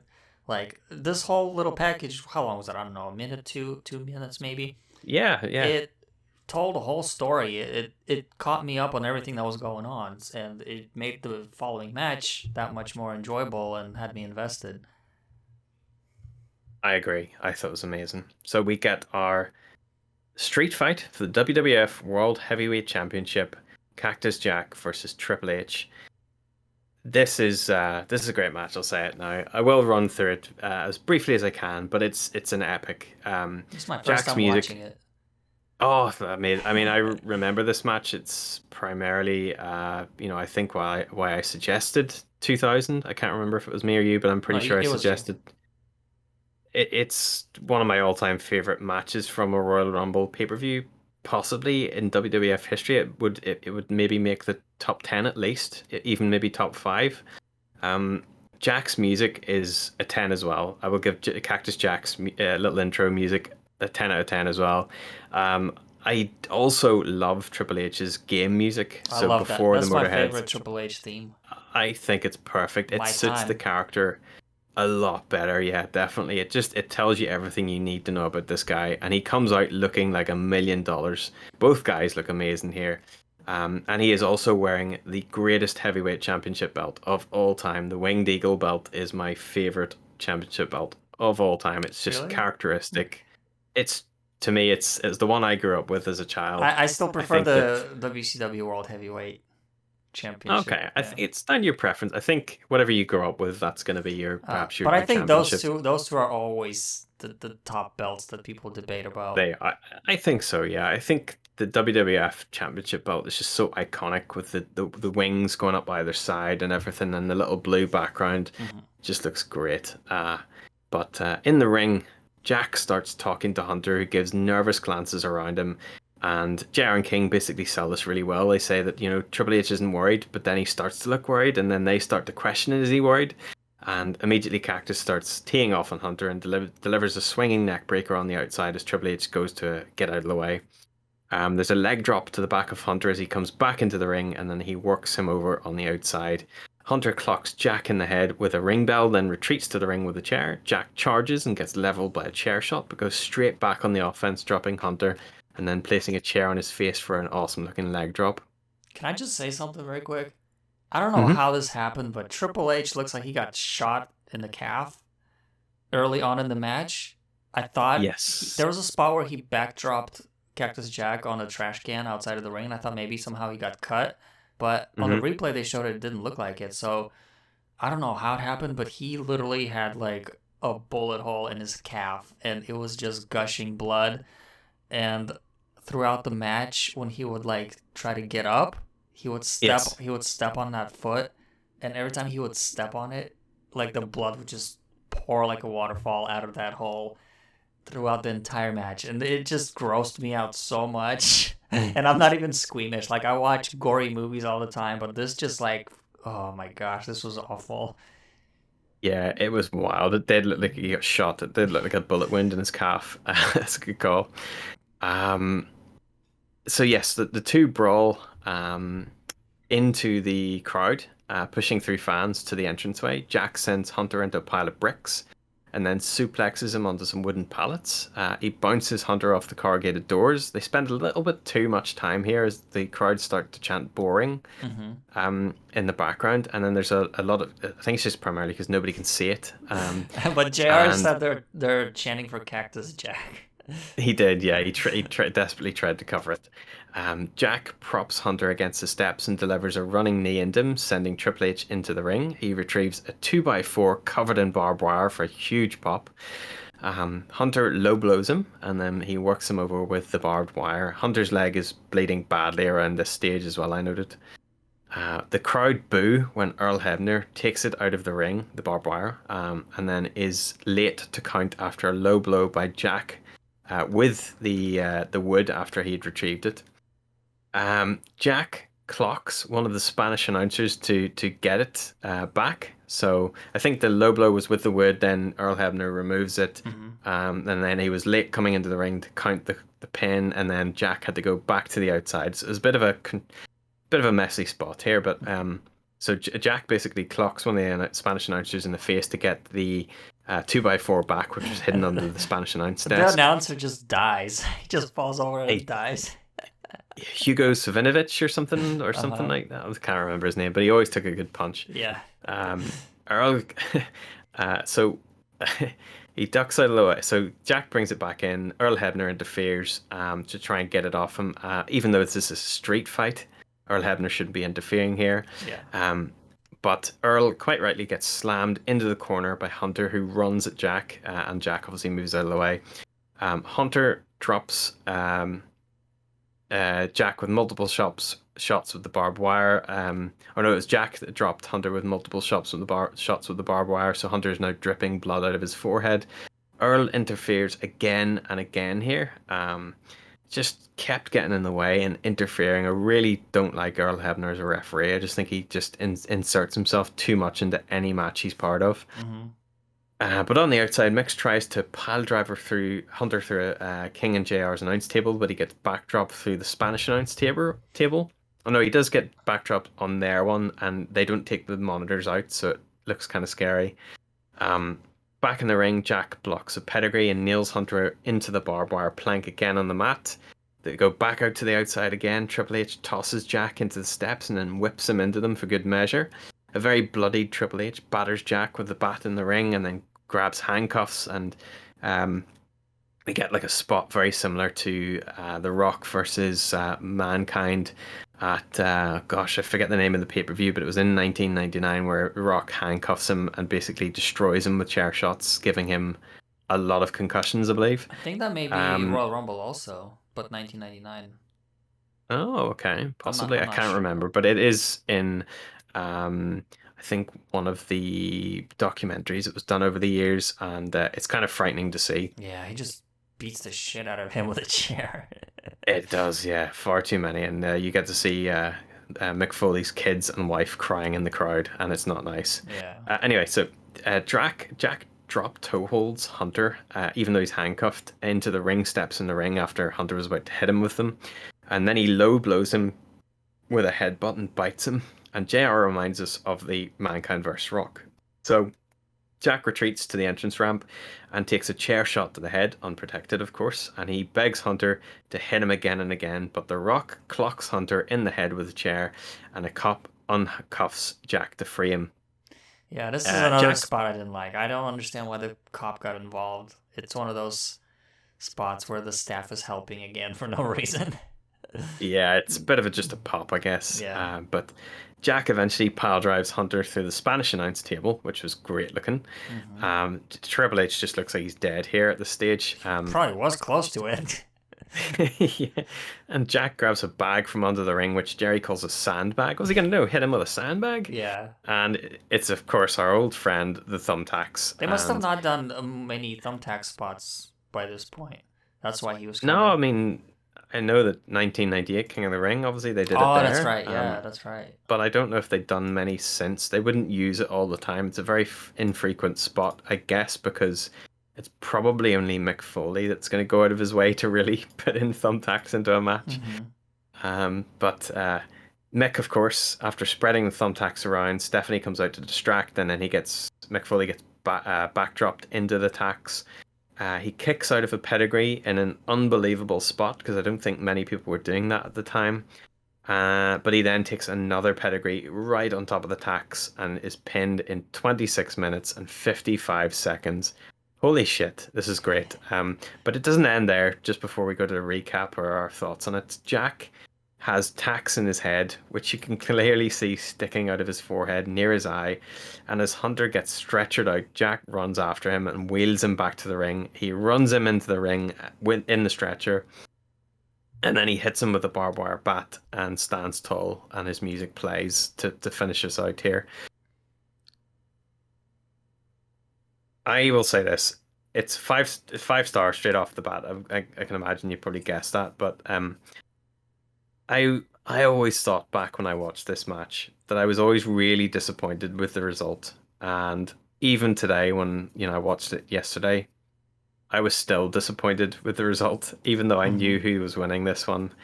This was a match between one man in his prime and realistically the last hurrah for Cactus Jack / Mick Foley at the tail end of his career. It's an absolute spectacle match. I think it's one of the best WWF matches of all time. Coachman, just before I go into the next segment, sorry, I'm getting ahead of myself here. You go for it. What did you think? It's funny that you say that this was Foley's end of his career, because I think many people, myself included, think of Foley as an old man, but he was only 34. He was only 34 on this show, and if you compare that to modern superstars, he's as old as Wardlow, and they refer to Wardlow as a future pillar. As a kid, JR refers to him as a future star, which is pretty crazy to think about. And he's younger than Roman, he's younger than Seth Rollins, he's the same age as Becky Lynch, and all those guys are pretty young if you think about it. And it's just crazy to think of Mick Foley here as an old crippled man, pretty much. But that just goes to show what he's put his body through over the years. This match, that pedigree, from what I read, I don't know if this is true or not, but from what I read, Mick Foley kicked out. When he kicked out from the pedigree, he was going against the script, and Triple H yelling at the referee was like his legitimate anger and confusion, because he thought Foley was going in business for himself. But Foley wanted him to pedigree him again on the thumbtacks to make Triple H look more brutal, like evil. So I don't know how true that is, but if that's true, that's pretty interesting piece of trivia. Kind of like on the spot calling. Yeah, this match is legendary. I remember when I was watching WWE, when I first started out watching it in 2002, 2003, they were still making some references to this match. And 20 years later, I'm finally watching it. And I've said this before in our TNA pay-per-view that we did recently. I'm not a big fan of thumbtack spots. And this match was pretty much all about thumbtacks and cutting each other, and it was that kind of brutality. As I mentioned earlier, I prefer the jumping off ladders, going through tables, that kind of stuff. So this style of hardcore is not really for me. So because of that, I kind of can't give it a 5. And also, some of the confusion, like some of the spots were a bit sloppy and confusing. So I'll have to give this 4.5. Which I think is still pretty good. And by far higher than anything else we've given on this show so far. Yeah. Yeah, and one thing I want to say about Triple H, say what you want about him, but this man over the years has busted his ass like almost like no one else. He's worked through injuries like we saw at that Survivor Series Elimination Chamber match where he had a crushed throat for like 30 minutes of the match, and here I don't know what was going on with his leg, but I'm sure it wasn't comfortable for him. But he went through it. Like Hogan would never do this. Kevin Nash would never do this. Yeah. But yeah, Triple H, he deserves some praise, I think, for his hard work. And from what many are saying, this was like his star-making match at the time. Was kind of this match kind of took him to that top level. So yeah, legendary match. Yeah, definitely. This would be before the I guess the infamous Eternal Champion run that he would have in 2003. Yeah. Which I think rubbed a lot of people up the wrong way. This is this sort of the pinnacle, I think, of Triple H's career in my mind. This is the way I remember or want to remember Triple H. Everything that came after it pretty much pales in comparison to this one. I know there's lots of matches that he's had that are great and probably exceed this one, but for me, this is kind of like the shit-eating Hunter at the time, where he was just winning, and he was doing it in such a diabolical heel fashion. He wasn't necessarily always winning in clean matches because he had Stephanie on his side, and he also had DX as well, which is the extended DX of X-Pac and the New Age Outlaws and stuff, and Tori as well. But there you go, great match. I loved it. Yep. To the back, Coachman is in WWE or WWF New York with the CEO and Donald Trump's best stooge, Linda McMahon. Coachman fluffs her name slightly, and you can just about hear it, but someone is sniggering on the microphone, and that did make me laugh. He asks her something, and she largely says nothing. Back to JR and King, and they stall while the ring crew desperately sweep the ring, and we get Hardfinkel introducing the rules, as always. And we get a video package shortly afterwards showing Shawn Michaels, really focusing on Shawn Michaels, as they would do for many, many years at this stage, saying, remember, one foot touches the floor, it still counts, you're okay. Both feet have to touch the ground. So they show his infamous win over Davey Boy in the 1995 Royal Rumble. Classic moment. The greatest Royal Rumble competitor of all time is Zach Gowen. How so? Zach Gowen. I don't remember it. Oh, the one-legged wrestler. Oh no, yes. Was he ever in the Royal Rumble? I don't think so, because he was in WWE for only 1 year, and I don't think he was in it. Yeah, it would have been a bit like cheating if they'd put him in there, but wouldn't have put it past Vince to stuck him in the Royal Rumble. But there you go. Honestly, that rule, I don't like that rule, because if you think about it, unless someone just completely throws you directly, it shouldn't be that hard to land just on one foot and hop around and get back in. You'd think that, but I mean, or maybe like if you land on your stomach, your feet are still up in the air, and you can get up just on one foot, or maybe just crawl on your knees. I don't know. It just sounds a little bit too easy. Yeah, I mean, we've seen it with Kofi Kingston for many, many, many years. Has avoided, and Naomi got that gimmick as well then, not long after, where she would have this spot where she gets thrown out but ends up sort of staying on a chair and hopping over to the ring, and loads of wee spots like that. So yeah, they love playing with that. That'll be in this year's Rumble, I would imagine, and Kofi Kingston will probably be doing it again before he gets chucked out as an afterthought.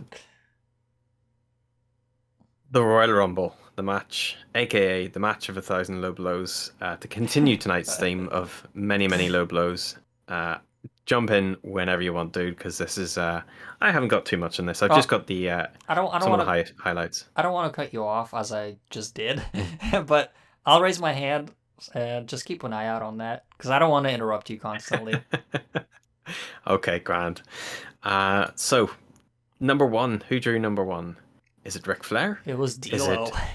It was shaky head D'Lo, yes, with his wobbly head gimmick. That man gets concussions without getting hit in the head with a chair. It's like a car crash every time he walks to the ramp.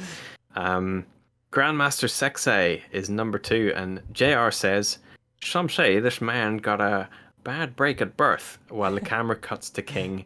Um, and, They did this gimmick for years where they would always say that Grandmaster Sexy is Jerry Lawler's son, and Jerry Lawler kept denying it. I don't know why, but they just kept doing that for years. Yes, and it would end in a really, really, really awkward segment where, like many, many years later, where they would bring out Brian Christopher, Jerry Lawler's son, and he looked bloated and unwell, and then Jerry would be like, "You're the biggest disappointment in my life," and stuff like that. And they really, it was, I can't remember what it was about. I think it was when Cole was having his feud with Jerry Lawler in like 2010 or 2009 or something. That must be one that was, yeah. I wasn't watching then. Yeah, it's really horrific. It's just not needed. And obviously Brian Christopher is no longer with us. But yeah, the one thing I will say is that never gets old is I love hearing JR say, Grandmaster 6A. He has this weird, he just delays the A at the end. It's amazing. Well, we'll get to one of his teammates later, but JR just does, he says the whole group's name weird. When he comes out, I'll mention it again. Headbanger Mosh is out in number 3 with giant green furry titties. This was so bizarre. I burst out laughing when I saw this. I have no idea what this was about. And when he was doing wrestling moves, it was like interfering. He couldn't even do any of the moves because he literally like a foot-long titty sticking out. Yeah, it's very weird. Kai and Tai jump Mosh and Sexay before being thrown out. Mosh is hurt from Sexay bulldogging D'Lo onto Mosh's ankle. And number 4 is a very young Christian Cage. Rikishi is number 5 and he gets a huge pop and he immediately throws Mosh out. This is the teammate that I was talking about. It's Rikishi. It's Rikishi. But JR always says it Raw-Kishi. It's like RAW and then Kishi. And he always does this. He always says Raw-Kishi. It's so weird to me. Like, why? I don't get it. But I guess everybody has those certain words that they say differently. And I guess that's just what JR does. Yeah, it must be the southern drawl he's got, I suppose. Maybe, yeah. Rikishi throws Mosh out, and then Christian. He delivers a Rikishi driver to D'Lo, and then he throws him out. So it's just him and Brian Christopher in the ring. Number 6, wouldn't you guess it? It's Scotty 2 Hotty, and he gets a huge pop. No Hotty. He breaks up the tension between Rikishi and Sexay as Rikishi's basically eyeing up Grandmaster Sexay like he's a steak fillet. Like he's going to chuck him out. And they put the glasses on Rikishi and they all dance in the ring, having a good time. Scotty does the worm. I really like this. This just, I don't know, it was a very heartwarming segment.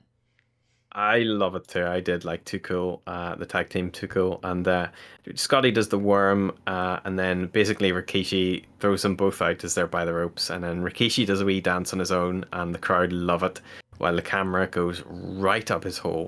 I'm surprised how popular Rikishi was.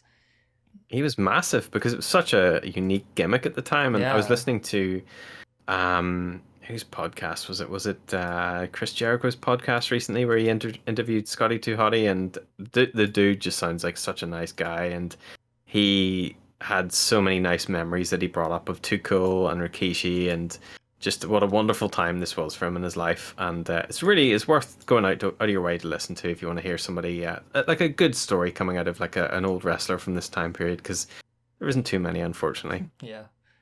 Number 7 is an owl in human form, I call him, Steve Blackman. He is very owl-like. He runs to the ring with his owl eyes, and then the crowd chant that he sucks, so Rikishi throws him out in short order. Yeah, I was never into Steve Blackman. About a year ago, I was watching all the Raws from 1998, and he was like on every show, and every show I'm just like, I'm not feeling this guy. He's just like no personality. He is another one like Bob Holly. He's a charisma vacuum. Yeah. He is a black hole of charisma. Viscera, or Missy Elliott, in his bin bag attire is number 8, as And basically, it's the two big lads square up in the ring, Rikishi and him. At least his massive boobies were covered up this time. It is grim. Yeah, Rikishi delivers 3 super kicks and ejects Big Vis.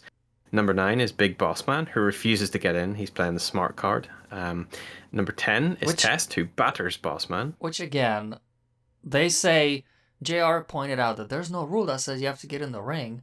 And I'm just like, well, why doesn't everyone just sit outside? If I'm number 1 entry, you make such a big deal that, oh, he's number 1 entry, has to outlast everybody. Why don't I just go under the bottom rope and go have a cup of tea or something?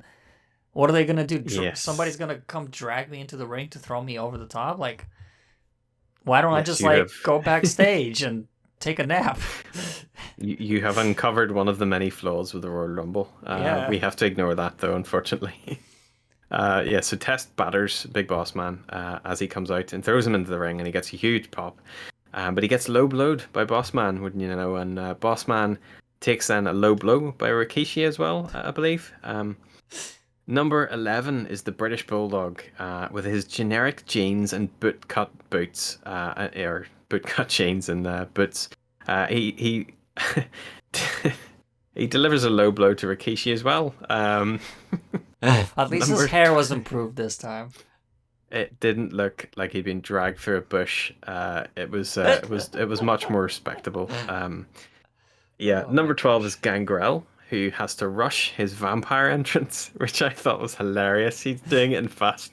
He has to do it really quickly. Test was leaning over the top rope trying to grab his head, but he kept missing. So he had to spray his blood and then immediately get in the ring and just looked a bit stupid. Gangrel is just so cool. I don't care about him as a wrestler, but he's just so cool. He's got a wacky face, I'll say that. He's got googly eyes and a bit of a wacky mouth. He's just a bit wacky. He's too wacky for me. But I do think his entrance is one of the best entrances, and his music as well was some of the best music too. Antai interrupts again, but get thrown out.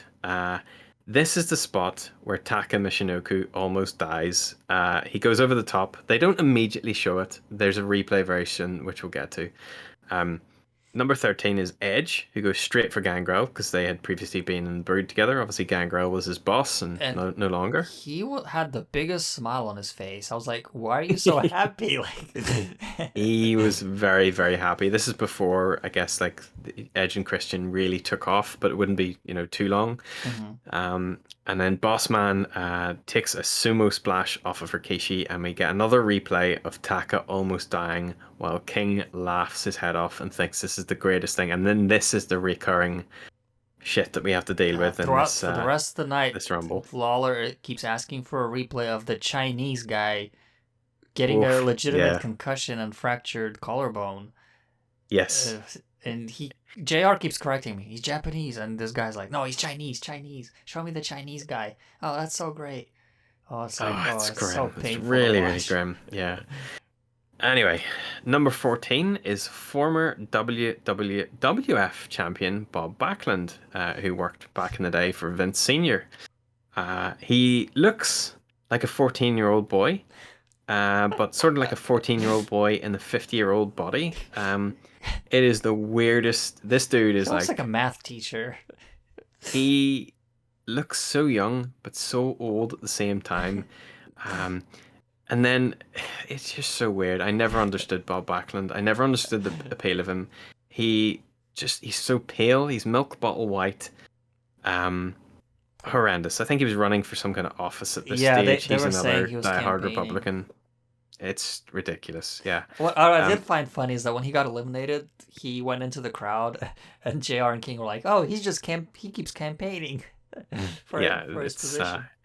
He is a bit crazy. Everyone boos as Rikishi gets eliminated by everyone else in the ring. Chris Jericho is number 15 and eliminates Bob Backlund with a drop kick. Crash Holly is number 16. There's a low blow by Edge to Bulldog. Chyna is number 17, who goes straight for Jericho and suplexes him out, but she gets eliminated by Big Boss Man straight afterwards while she gloats on the ring apron. Farouk is number 18, followed by the Main Street Posse, who are not in the Rumble, but beat him up and escape. Boss Man throws Farouk straight out as a result. Road Dogg is number 19 for a huge pop going straight after Test, but he gets a swift low blow for his troubles. Number 20 is Al Snow in his best generic black singlet. This, I don't know if this was wash day or something and Al Snow had nothing to wear, but yeah, this is so weird. This guy couldn't have looked any more generic. This is like... create a wrestler template before you make any edits. This is exactly that. It is like when you load up Create a Wrestler and it loads like a random character who's just in like basic gear. This is Al Snow. Yeah. Road Dogg eliminates the Bulldog. Obviously, somebody got a big enjoyment out of one dog eliminating another one.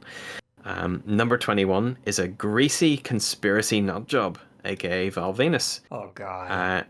Funaki runs in while JR says that Taka has been taken to hospital, while King calls them Chinese and tells JR that he's probably away eating Chinese food.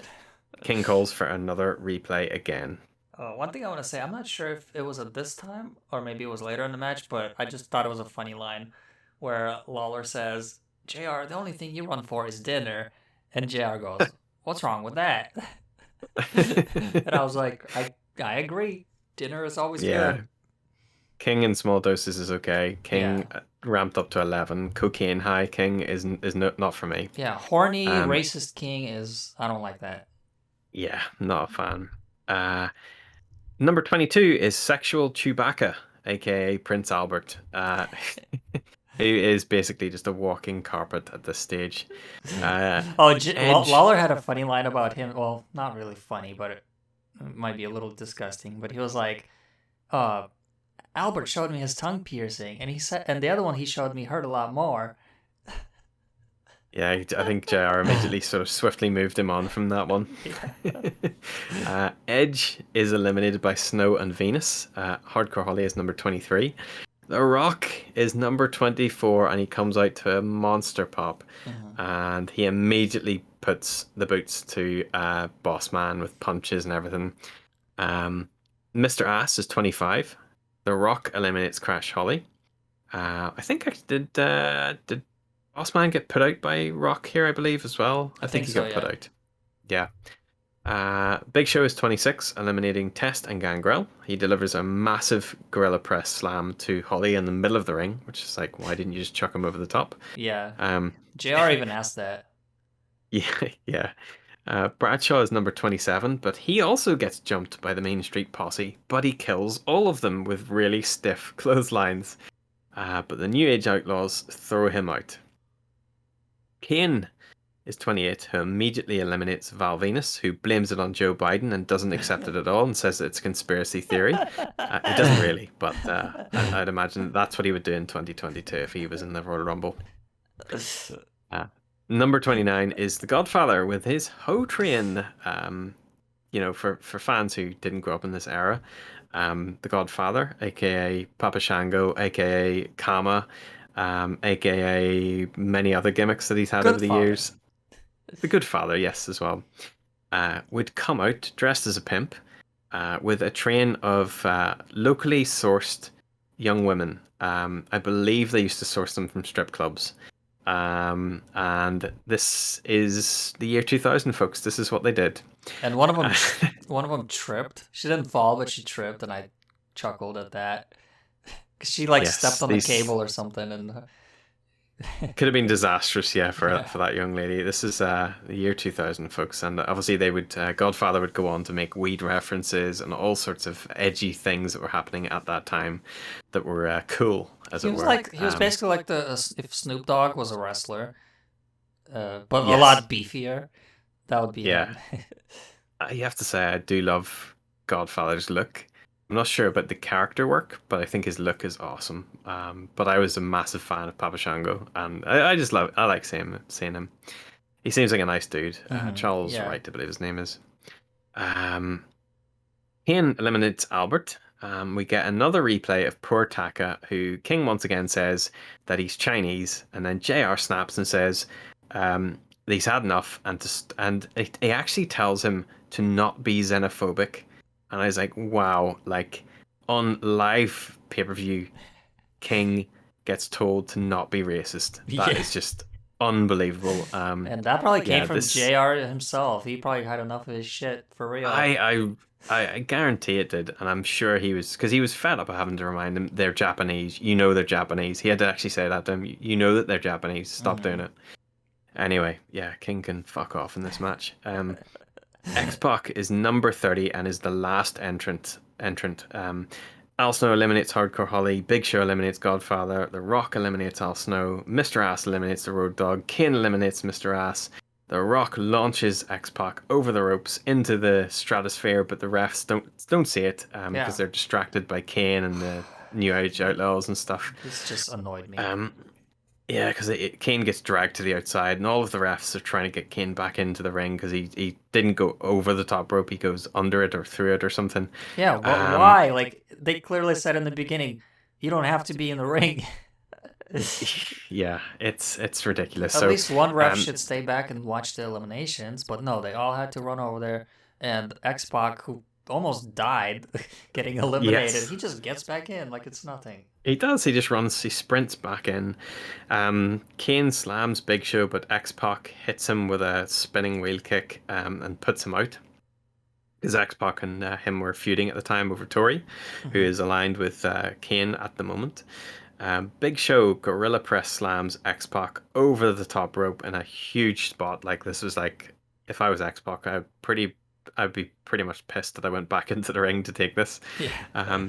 There's the People's Elbow to the Big Show, chokeslam to Rock. He teases throwing Rock out, and as he runs the Rock into the ropes to get him over, the Rock uses the momentum to push Show out in 51 minutes and 48 seconds. And although we didn't see it as it's edited out, or it's just not shown on the live pay-per-view version, actually both of Rock's feet touched the ground, so it's hilarious. They completely sort of botched the end of it, but I guess it's the weight of Big Show pushing the ropes down and pushing Rock down as Rock tries to flip himself back in. They turn it into a storyline, and it would see The Rock versus Big Show at No Way Out, I believe. So, huge pop. One thing I want to say about this moment is this exact moment is actually recreated in SmackDown Here Comes the Pain. If you're not a champion, but you're kind of like in the rankings for the world title, and you win the Royal Rumble, if you legitimately win the Royal Rumble in the month of January in the game, it will actually play a cutscene and recreate this exact scene where basically your feet are touching the floor, and like the last guy in the match is going to complain and say, oh, your feet touched the floor, I wasn't eliminated, like you didn't really win, and then you have to feud with him, and then at No Way Out in the game you fight for the real number one contender. So it's kind of cool that they recreated that. That's cool. It turned it into an angle because they did show it on Raw, I think, the next night to show that The Rock actually didn't officially win it. I think Hunter was involved in the whole, just against, and I was signing up, against The Rock. I was trying to remember. I was like, okay, The Rock won. Who's he fighting? Is he fighting Triple H at WrestleMania? And then I was like, no, I don't remember them having a match at WrestleMania. And then I was like, wait, where's Austin?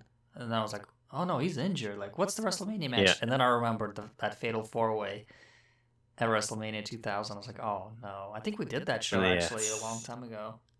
Possibly, yes. I'll have to dig that one out perhaps, and we'll have that as a bonus show over WrestleMania weekend. We'll see if it is there. I can't remember. I'll just quickly give you my thoughts. I thought it was very much a one-man Rumble. There was no one in it even close to The Rock in terms of importance.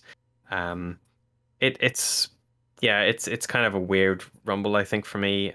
He does grab the mic afterwards and delivers the usual hits on the mic and stuff, and Big Show assaults him from behind, so they try and sort of tease, it's building up a feud pretty much between the two, which they obviously started earlier on in the night. It's not very long, not much happens really. It's not particularly the greatest Rumble in the world, but it's fun. There's lots of wild characters in this one, and yeah. What did you think? So I was actually pretty surprised by the lack of star power in this Royal Rumble match because obviously Austin wasn't on the show and also The Undertaker wasn't on the show. But they did utilize most of their roster, and the Radicals didn't come in until actually a week after this. So they didn't have them yet. From what I read, they actually had to switch up the lineup of the match last minute because it had even less stars. Basically, all the people that had the matches already were not going to be in the Royal Rumble. They were going to have Kaientai in there. They were going to have the Mean Street Posse in there, and that's why those guys kept running in, because they already had them at the show. But they figured, like, this is really bare bones Royal Rumble with an obvious winner. We got to, like, put Jericho in there and Billy Gunn and all the guys that already had matches. So that's why they threw them back in. I was actually surprised they didn't put Kurt Angle in there, but I guess he's selling the choke out, concussion, whatever. It'd be kind of cool to see Tazz in there, I think. Yeah, definitely. But yeah, this Rumble definitely memorable for a couple.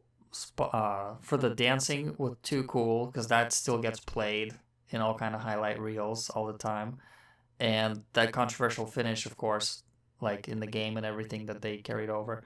So those couple moments are memorable, but overall, yeah, like no one really stood out. The Rock stood out as the winner, but he didn't really do much.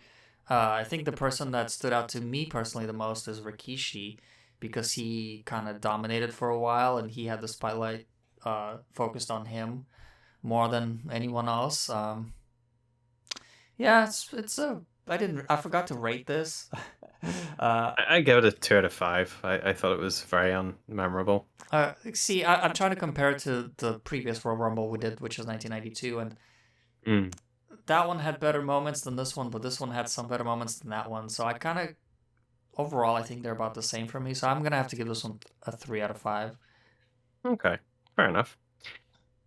And that brings us to the end of the review. Now, obviously, we have to go to our wonderful awards ceremony. So I'll hand it across to you, the master of awards. Go for it.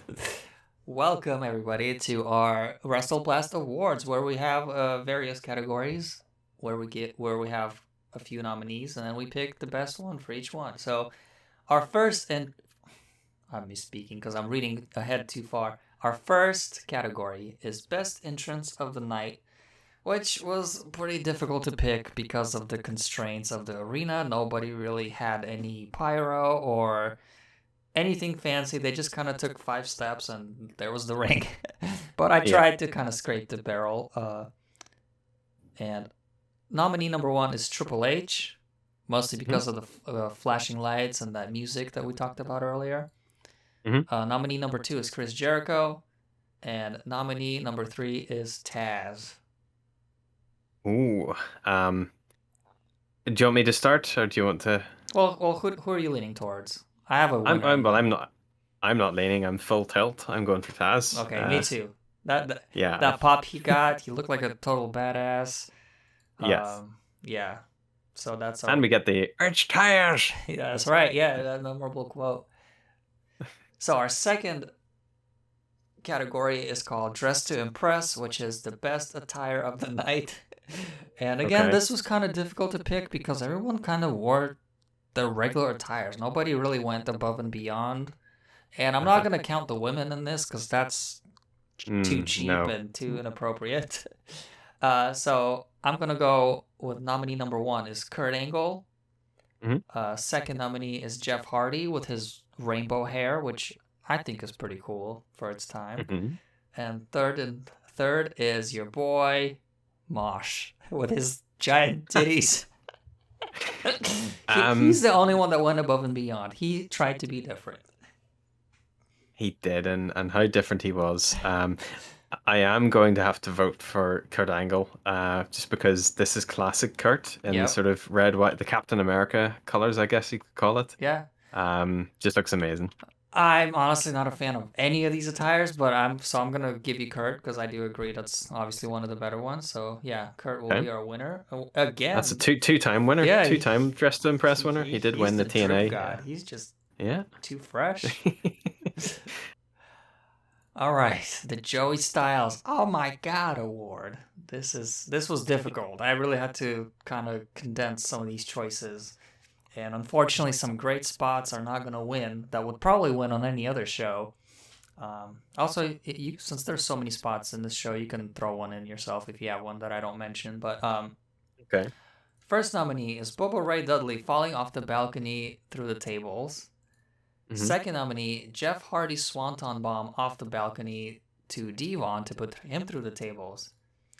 Third nominee is Mick Foley, pile driver on the announce table to Triple H, and the table doesn't break, but Triple H's blood gets smeared everywhere. Yes. The fourth nominee is Triple H pedigreeing Mick Foley on the thumbtacks. Yes. And last but not least, Jerry Lawler's favorite moment of the night, Taka Michinoku pretty much breaking his upper body as he flies out of the ring. This is a tough one. I don't have a choice at the moment. Okay. I'm going to go for Triple H pedigreeing Cactus Jack directly onto the thumbtacks with Cactus's arms behind his back, face planting into the tacks.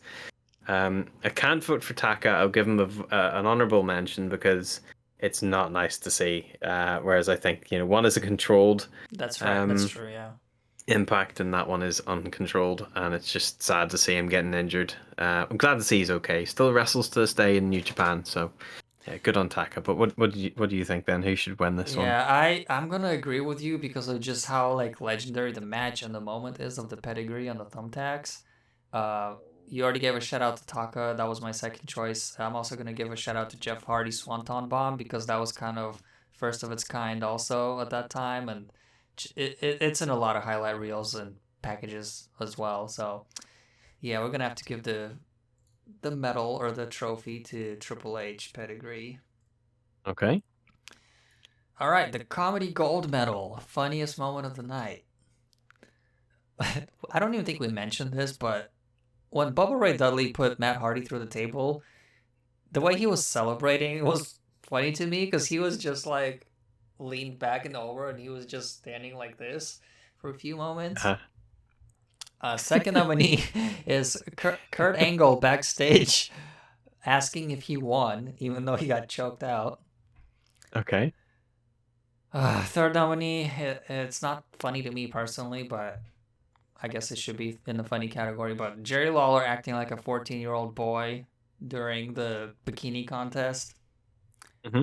And fourth nominee is Headbanger Mosh's outfit. Oh. See, none of them are particularly funny, yeah, I think. I agree. This was hard for me to kind of... This is a hard one to pick because although the Kurt Angle segment's good, it's very short. And it also kind of mocks concussions, which is, I guess, not very politically correct.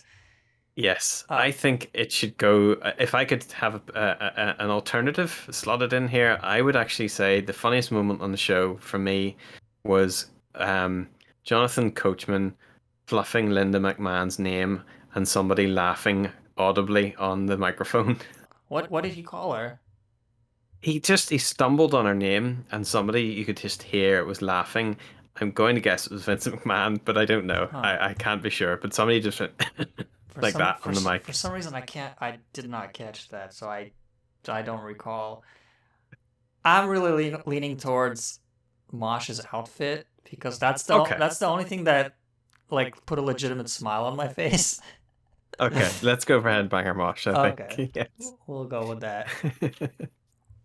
Here's one of our favorite categories, the Fire Russo Award. And for those who don't know, this doesn't really have anything to do with Vince Russo because he wasn't in the company, but pretty much any bullshit that goes on any show, it doesn't matter if it's from the 60s or currently, if it's bullshit, it's the Fire Russo Award. Okay. So, nominee number 1 is every referee missing Xbox elimination. Second nominee, and by the way, this is going to be an easy winner. Second nominee is Billy Gunn pulling the ref out and not getting DQ'd. And third nominee is the bikini contest. It's the bikini contest. Easy. The Miss Rumble contest, I believe they called it. So. Oh yeah, that's right. All right, worst match of the night. We have 3 nominees. Number 1 is Kurt Angle versus Tazz, which I don't really consider a bad match, but we needed a third nominee, so that's one.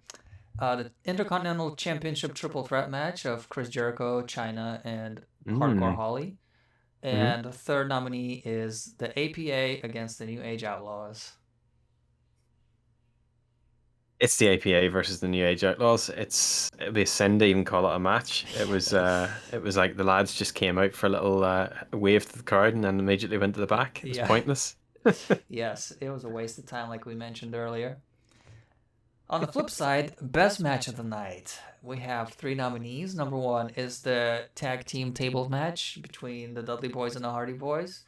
Second is the Royal Rumble match. And third is Cactus Jack versus Triple H. Cactus Jack versus Triple H for me. Another easy one. And these following 2 categories, they don't have nominees. The first one is the Jameson Award, which is... Oh, yes. Get them off my screen. For me, it's Mae Young. Okay. Get them off. I don't need to see her titties. I don't need to see her. I don't need to see anything like that. I'm going to say it is Jerry Lawler. He wasn't on the screen though. Well, I guess he was a little bit. He was. He was. He was on the screen. But he didn't do anything bad on the screen. He was still there. If I can't have Jerry Lawler, because I would have him for that xenophobia I think we need to make a special category for him. The Jerry Lawler Award, the person that you want to mute. Yes, let's have a new award then. Jerry Lawler. The Jerry Lawler Award is only for people that are on commentary or audible. Yes, I will have him for that one. But okay. The Jameson Award. Gosh, it's actually a hard one this time around because I don't want to be. I mean, Mae Young seemed like she was having a lot of fun, but I will have to give it to her. I don't need to see an elderly lady having fun. Yeah, I know. I don't want to see an elderly lady expose herself on pay-per-view. So okay, and then we might debate on this one. I don't know, but the final category is the MVP of the night. Oh, okay. I have one if you're still thinking. Go for it, yeah. For me, it's got to be Triple H because he just went through hell. He's had intentional injuries with the blading and everything, and unintentional with his bleeding leg. And he was in the longest match of the night, which was besides the Royal Rumble, and it was the best match of the night. He was the winner of it. He was the champion. He was nominated for an entrance award, and I just think he was a standout guy. I'd love to give it to Jack, but I think you're right. I think he bumped like a boss around that ring. He took a lot of beatings. So yes, I'll give it to Triple H. Probably one of the few times Triple H will be winning anything, I would imagine, because there's a lot of bollocks to do with Triple H. But yeah. I think that you're right. He did a tremendous job. He put Cactus Jack over. He made it seem really important. Like that championship was like he was willing to die for it. Yeah. And yeah, it was just such a great match. Honorable. I think it would be honorable mention for both men. I think ideally. So I agree. There you go. So there you have it. So those are our awards for the night. I'm really excited. I was actually building the statistics table where I'm keeping track of like who won how many matches and who's had appearances and stuff like that, and who's won the awards. And so far, so funny. Eric Young is the leader so far, along with the New Age Outlaws, because they both have appeared the most so far, and they've won the most matches. Wow. And Road Dogg has worst match of the night awarded to him too. Oh, amazing! And now you're gonna have to add in a new one for the Jerry Lawler Award for the for commentary in brackets for commentary or services rendered on audio. I think he's gonna be the undisputed holder of that award, whatever that is. I mean, there's some pretty diabolical WCW pay-per-views. If we get to Mark Madden, he's some competition. Yes, he is in a league of his own, I think. And possibly Josh Matthews at some stage, and there's quite a few. And JR's got his own moments as well. But okay, there you go. So that brings our show to a close. I will leave the announcement of the next episode up to you. What are we going to be watching next? So can I announce both of our next episodes? Do one. Just start with Just the one that one? we're doing Okay. first. Just one for now. Yeah, we'll leave that one as tease the audience, leave them wanting more. All right. Well, we like to keep things relevant and on topic, and the next big holiday coming up is Valentine's Day. Is that like a worldwide holiday? Is that celebrated I in don't Ireland? know. I mean, we celebrate it, but I couldn't Okay. tell you when it is, which I probably should because I've got a wife. It's But February 14th. I'm assuming okay, it's probably the same. 14th of February. Yeah, it is indeed. Yeah, so And that's the next one. there's only one pay-per-view that has anything to do with Valentine's Day, and that's Saint Valentine's Day Massacre of 1999, which is where the Big Show makes his debut. So that's exciting. Oh, there you go. Yeah, very good, and that will be coming up in 2 weeks' time, of course. So tune in for then. Yeah, and if we So all's did left. not completely botch this, we'll be live streaming again. So Yes, tune I in definitely for think that. so. It's 100% worth it. So yes, you can catch us now on Twitch, and as always, you can follow us on Twitter at WrestleBlast. We're on Facebook at WrestleBlast. We're on YouTube at, well, sort of at WrestleBlast. If you Google us, you'll find us. And of course, you can listen to this podcast pretty much anywhere you might get a podcast from: Amazon, Anchor, Spotify, wherever you get it from, you'll get us there. So anything you want to plug, dude? No, I just want to thank everyone for watching.